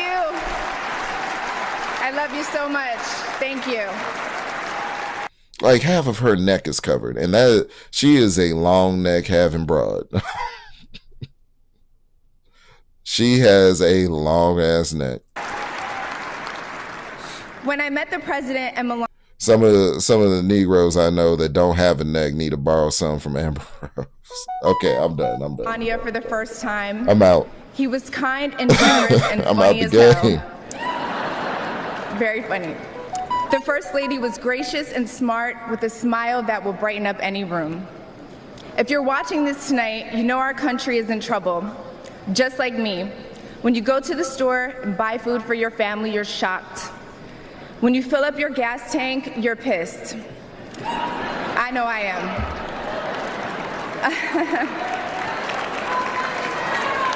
That's a fact. And when you turn on the news, you are just exhausted. Inflation is out of control. And you know in your heart it was not like this under Donald Trump.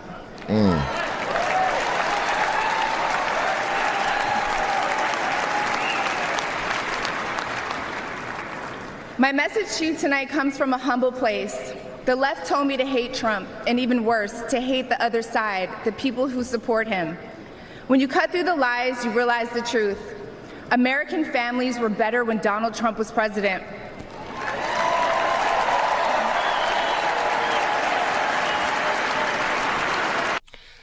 Now, this is why it's a bad take, Matt Walsh. How could you hear all of Trump's constituents clapping, applauding, shouting, cheering her on, and say not a single voter will be mobilized by this person?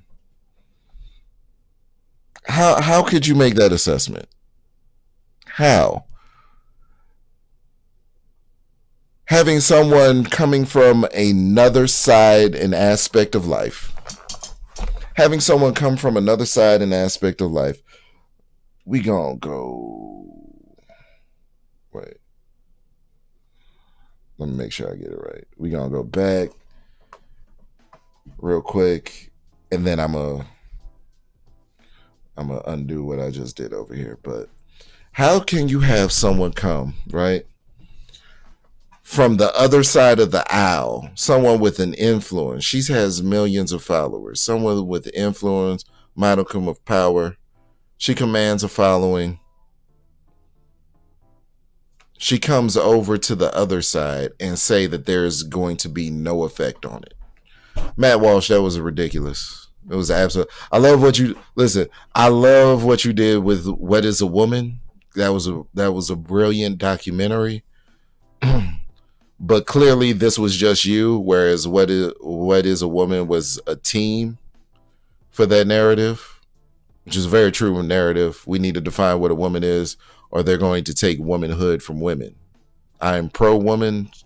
As such, you cannot just, you know what I'm saying, the LGBT community just can't run with the narrative that any and everybody can be a woman. It's inherently anti-woman, I believe. But how can you listen to all of those people cheer her on and say, and have the nerve to come out the side of your face and say, not a single person will be mobilized?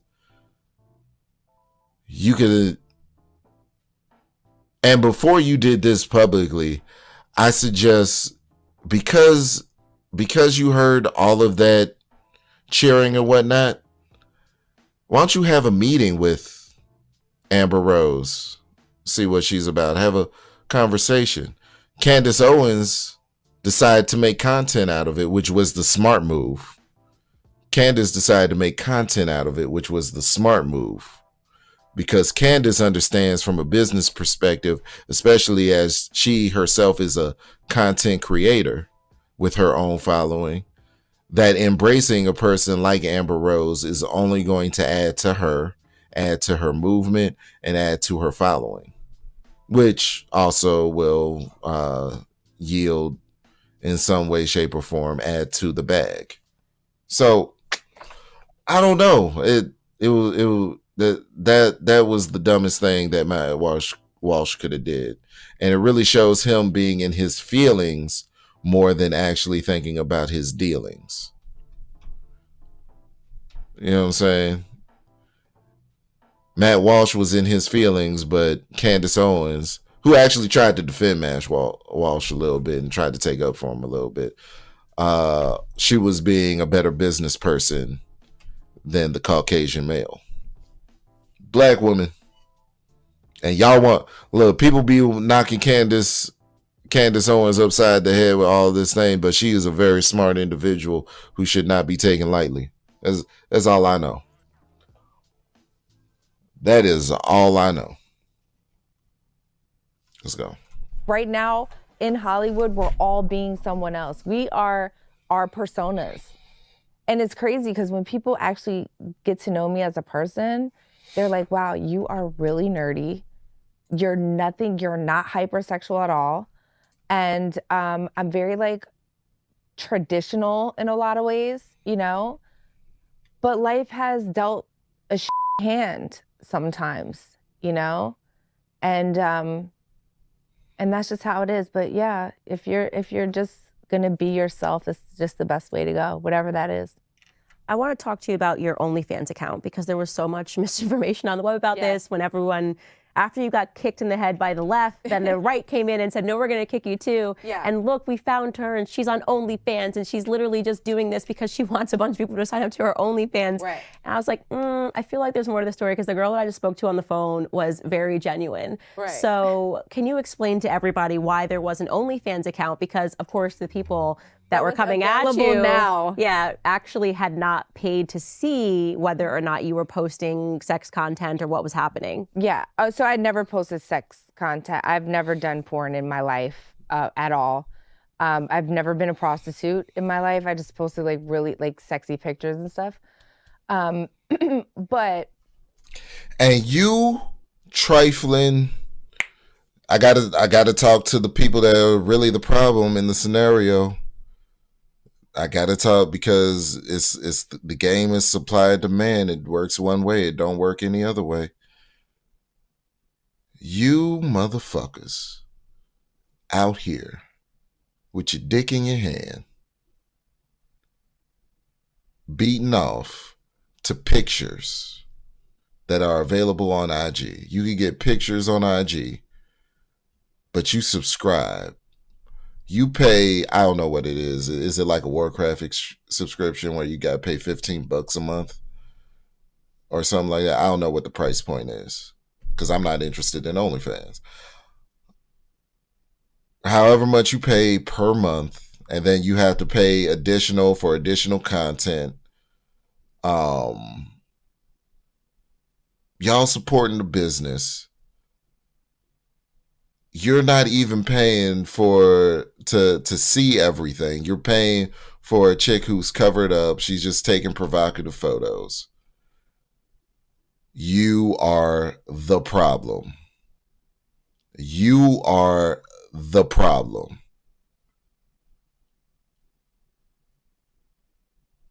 You're the problem.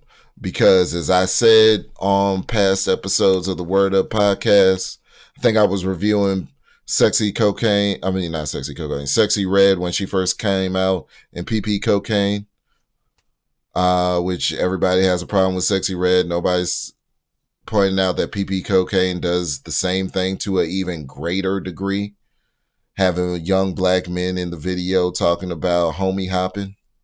You know what I'm saying? You are propping up the business. You're propping up the business. You're providing them with the thing that they need to stay in business. The best way to vote is with your money. The best way to vote is with your money.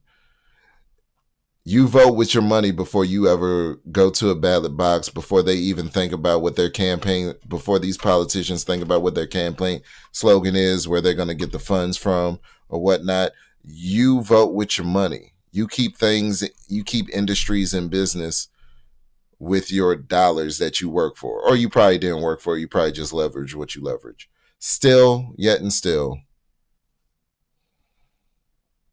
doesn't matter.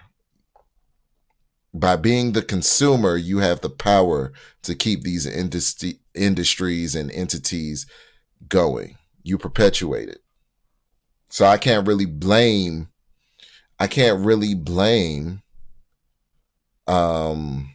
stripper in the scenario, because she's there to receive the funds. Y'all throwing up mad money in the strip club. Mad money in the strip club. There's some dudes that spend more money in the strip club than they ever did on their child. I know they're going to be mad at me for that one. Because it's fucked up that I said it, right? But it's not fucked up that you do it? Okay. Funny enough, I get on Twitter. I'm not on Twitter as much as I am on Instagram, which is why I have more followers on Instagram. But I go on Twitter and I'm just like, the RNC just happened. And I'm like, let me see if anyone's arguing on Twitter. And I saw that people were like, oh, she has an OnlyFans and she's available right now to talk. And I'm like, no, I don't. I haven't been on OnlyFans in 2 years.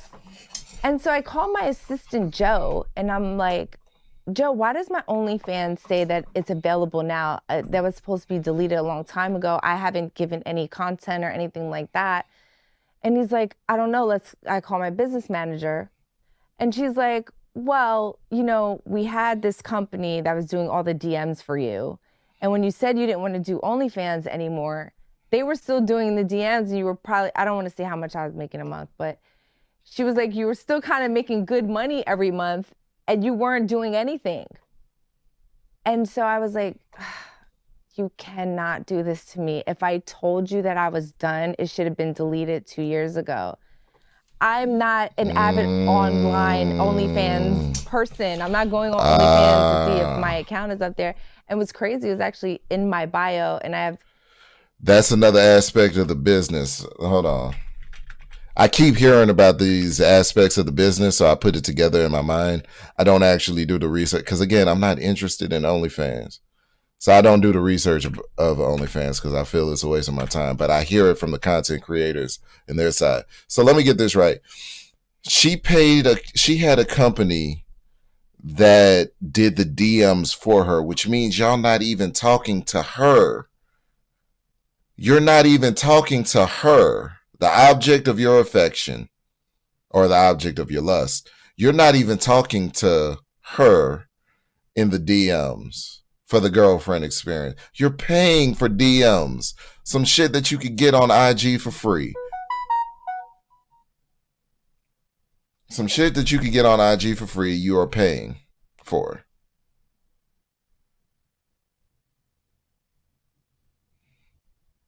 This is insanity of the highest order. Insanity of the highest order. Because she's paying somebody just so that you could pay her. So this is how she's dividing up the brick. She's paying, you pay her, she pays somebody else to interact with your ass because she's disgusted and she don't have time to do it. Because the name of the game is, I'm going to just take the paper and run. So she takes the paper and run, breaks somebody else off with a little bit of bread just so that they can appease you and make you feel like you actually have access to her. Jesus. Is this what men have become? I'm so green. I'm green as Bebop to this shit. Off of Barney. I'm so green. Call me Kermit the Frog when it comes to this shit. I'm the fucking Grinch. This is terrible. This is terrible. Joe, why does my OnlyFans say that it's available now? That was supposed to be deleted a long time ago. I haven't given any content or anything like that. And he's like, I don't know. I call my business manager. And she's like, well, you know, we had this company that was doing all the DMs for you. And when you said you didn't want to do OnlyFans anymore, they were still doing the DMs and you were probably, I don't want to say how much I was making a month, but she was like, you were still kind of making good money every month and you weren't doing anything. And so I was like, you cannot do this to me. If I told you that I was done, it should have been deleted 2 years ago. I'm not an avid online OnlyFans person. I'm not going on OnlyFans to see if my account is up there. And what's crazy is actually in my bio, and I have several links in my bio, but you have to click a certain link to go to the OnlyFans link. And I'm my own person, so I don't click my own bio, you know?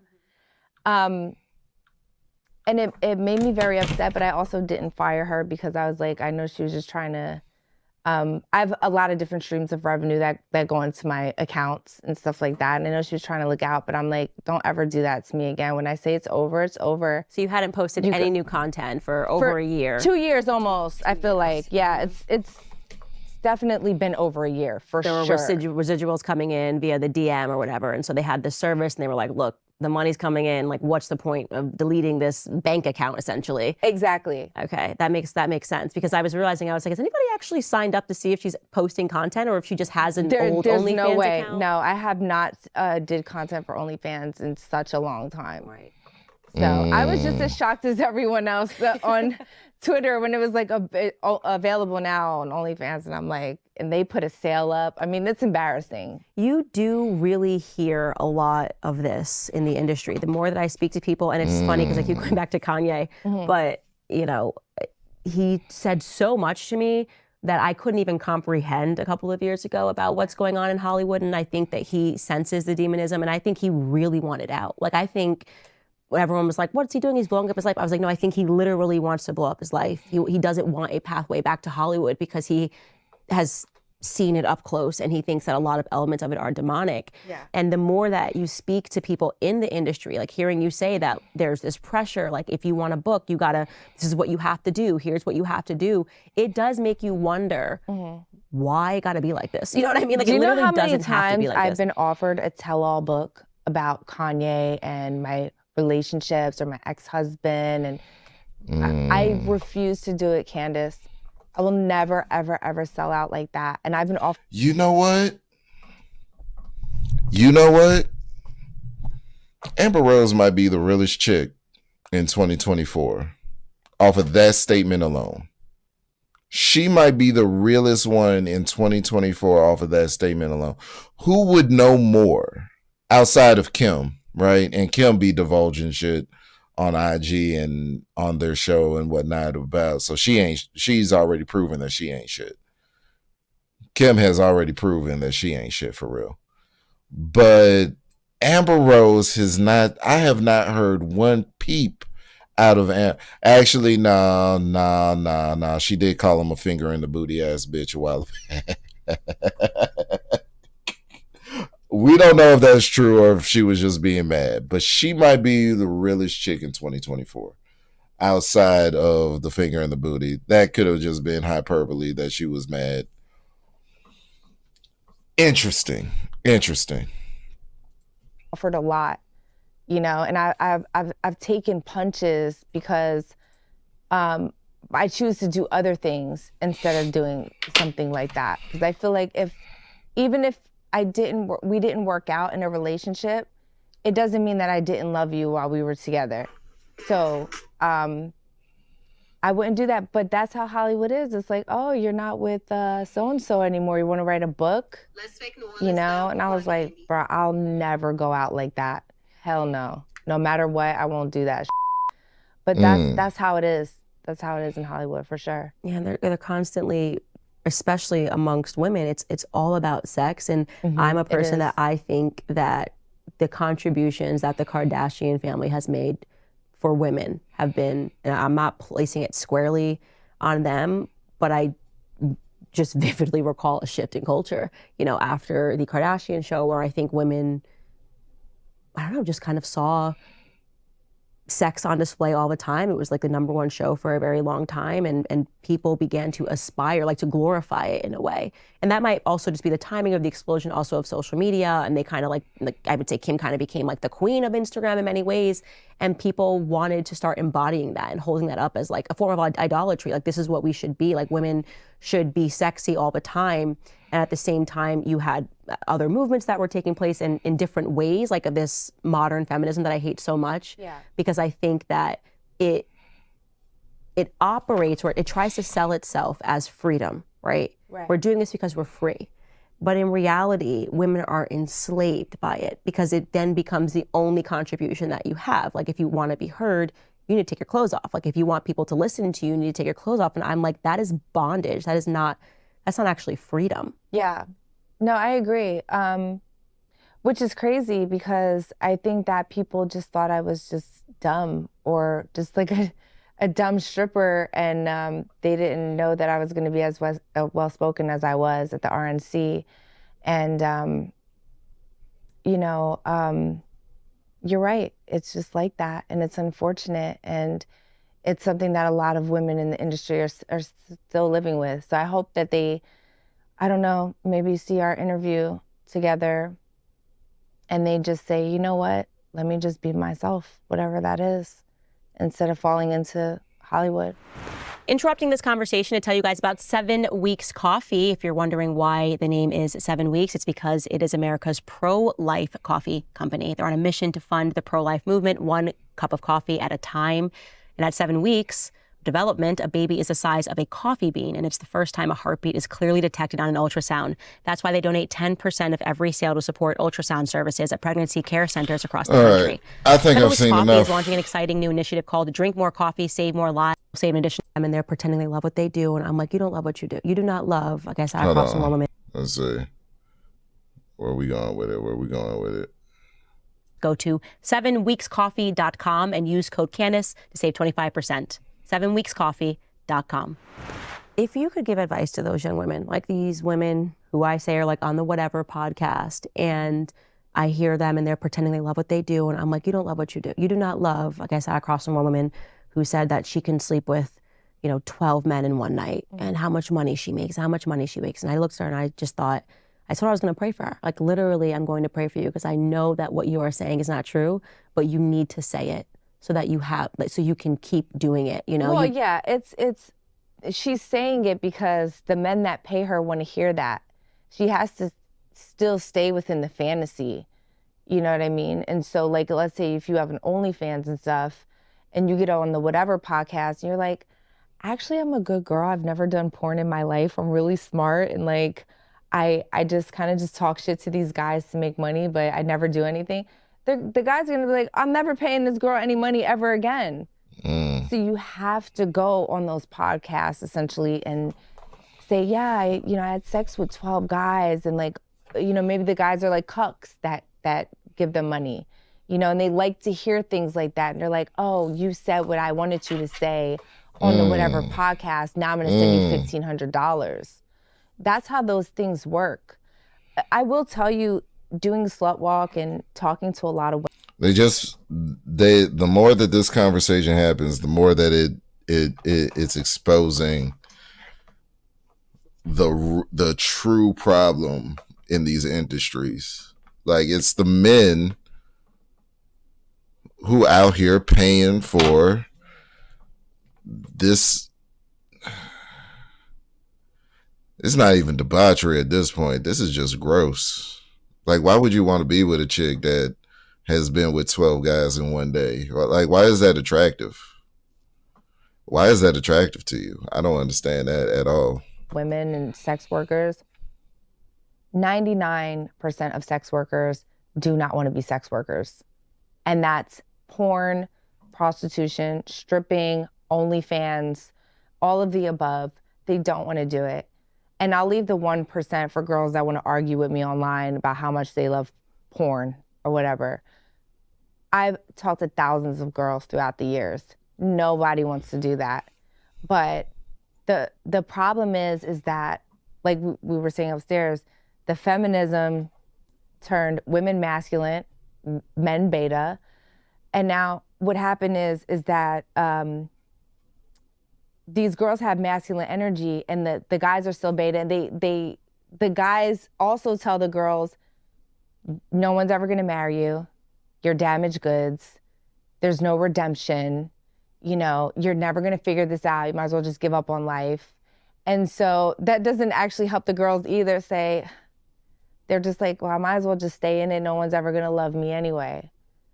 And so it's a vicious cycle, and that's why, people getting married, like marriage rates are down and divorce is up, and we just can't get along with each other. Right, I totally agree. Yeah. You and I have tons of disagreements. Like I said, you're in your early phase, but Yeah. I was there. I vividly recall sitting across from Dave Rubin, and I hadn't had it all figured out, and I just knew I disagreed with that one thing, and I now am probably considered far right, I guess. I mean, I'm as right as I could possibly be on a lot of the issues, because it was like peeling back an onion. I was like, this isn't true. And then I was like, oh wait, this isn't true. And this is how feminism plays into this and plays into this, and this is how this plays into this. And then finally I just was like, I am a Christian that's like Bible based, and because the Bible always had the answers I was looking for. But I want to talk about some of the things that we disagree with, because I want people to know that this is an act. Like, this is not an act. You've said what you believe, and you don't, like, it's not like you're checking boxes and just saying stuff that you would expect a Christian conservative Republican to say. Yeah. We disagree on trans stuff, I think. Do we? I don't know. I think we do. Okay. Yeah. Where are you at on like the trans, I call it the trans agenda, the explosion of transgenderism, I guess we could say? Yeah, so I grew up in the ballroom scene. I don't know if you know what that is in the gay trans world. I have no idea what that is. Okay, so it's mostly a lot of people at the time that their families didn't really necessarily accept them. And so they created families within that community. And they named those families different things, and they were called houses, right? So I was in a house when I was younger. My best friend was like a gay boy. He was like 13 or whatever. And I was surrounded by actual trans people. Now, back in that day, which is the 90s, 2000s. Note how she said actual trans people, as though she's going to differentiate what was going on back then versus what's going on today. I just wanted to, I'm actively listening. Like, notice how she said actual trans people. Let's continue. This is interesting now. Let's say a trans girl would get an attitude with me. The other trans girls that were my friends would be like, bitch, you're a man. Don't do that to Amber. Like, you're a man, I'm a man. Me and you could fight, but you're not gonna touch her. Oh, wait a minute. So even back then, trans people were like, yeah, you're actually a man, so you can't get into it with a woman.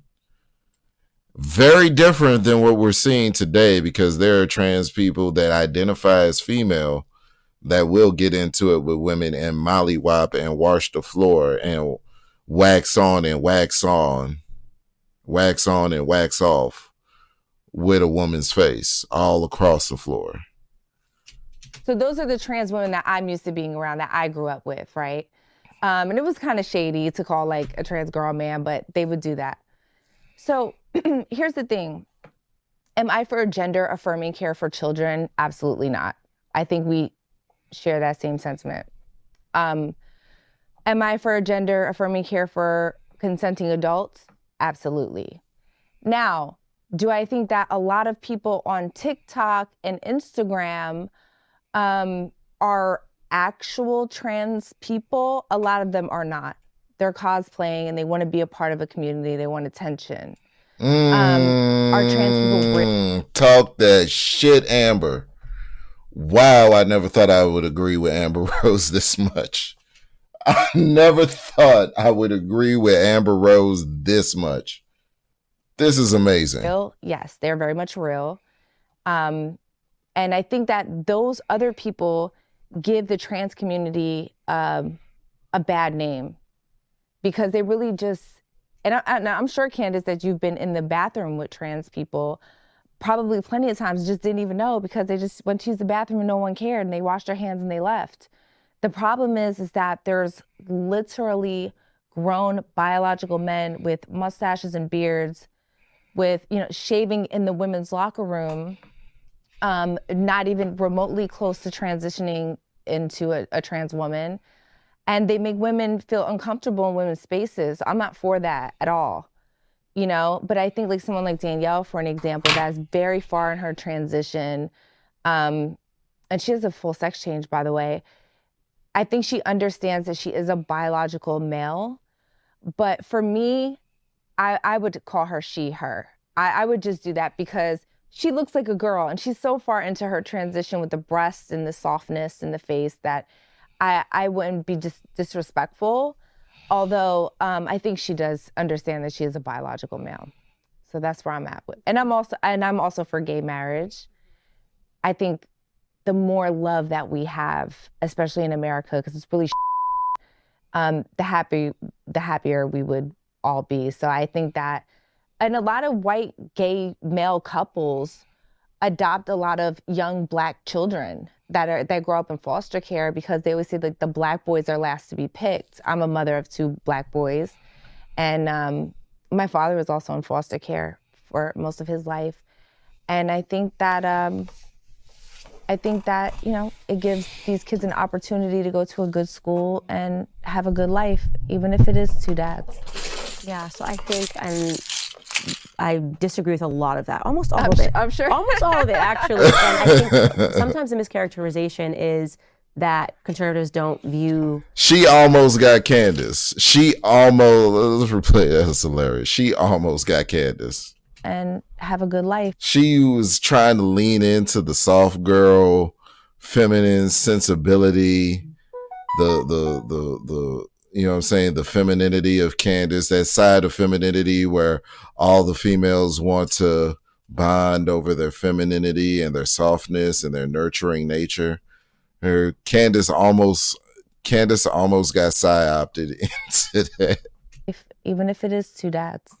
Yeah, so I think, and I disagree with a lot of that. Almost all of it. I'm sure. Almost all of it. She said almost all of it. Almost all of it. I'm leaving a little wiggle room, but almost all of it. It's crazy. Listen, folks, we're almost done with this, but I got to get out of here. There's only like 13 minutes left in the video. I think everything that's been need to be said, that needed to be said, has been said. As such, hold on one second.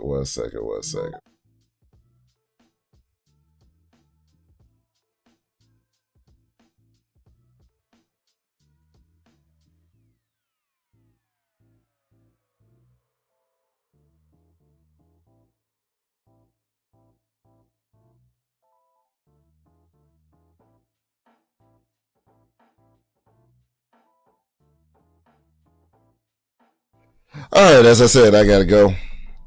I will be back in the Omniverse, elsewhere in the Omniverse. Where is it? On my Omni Etc. channel, right here.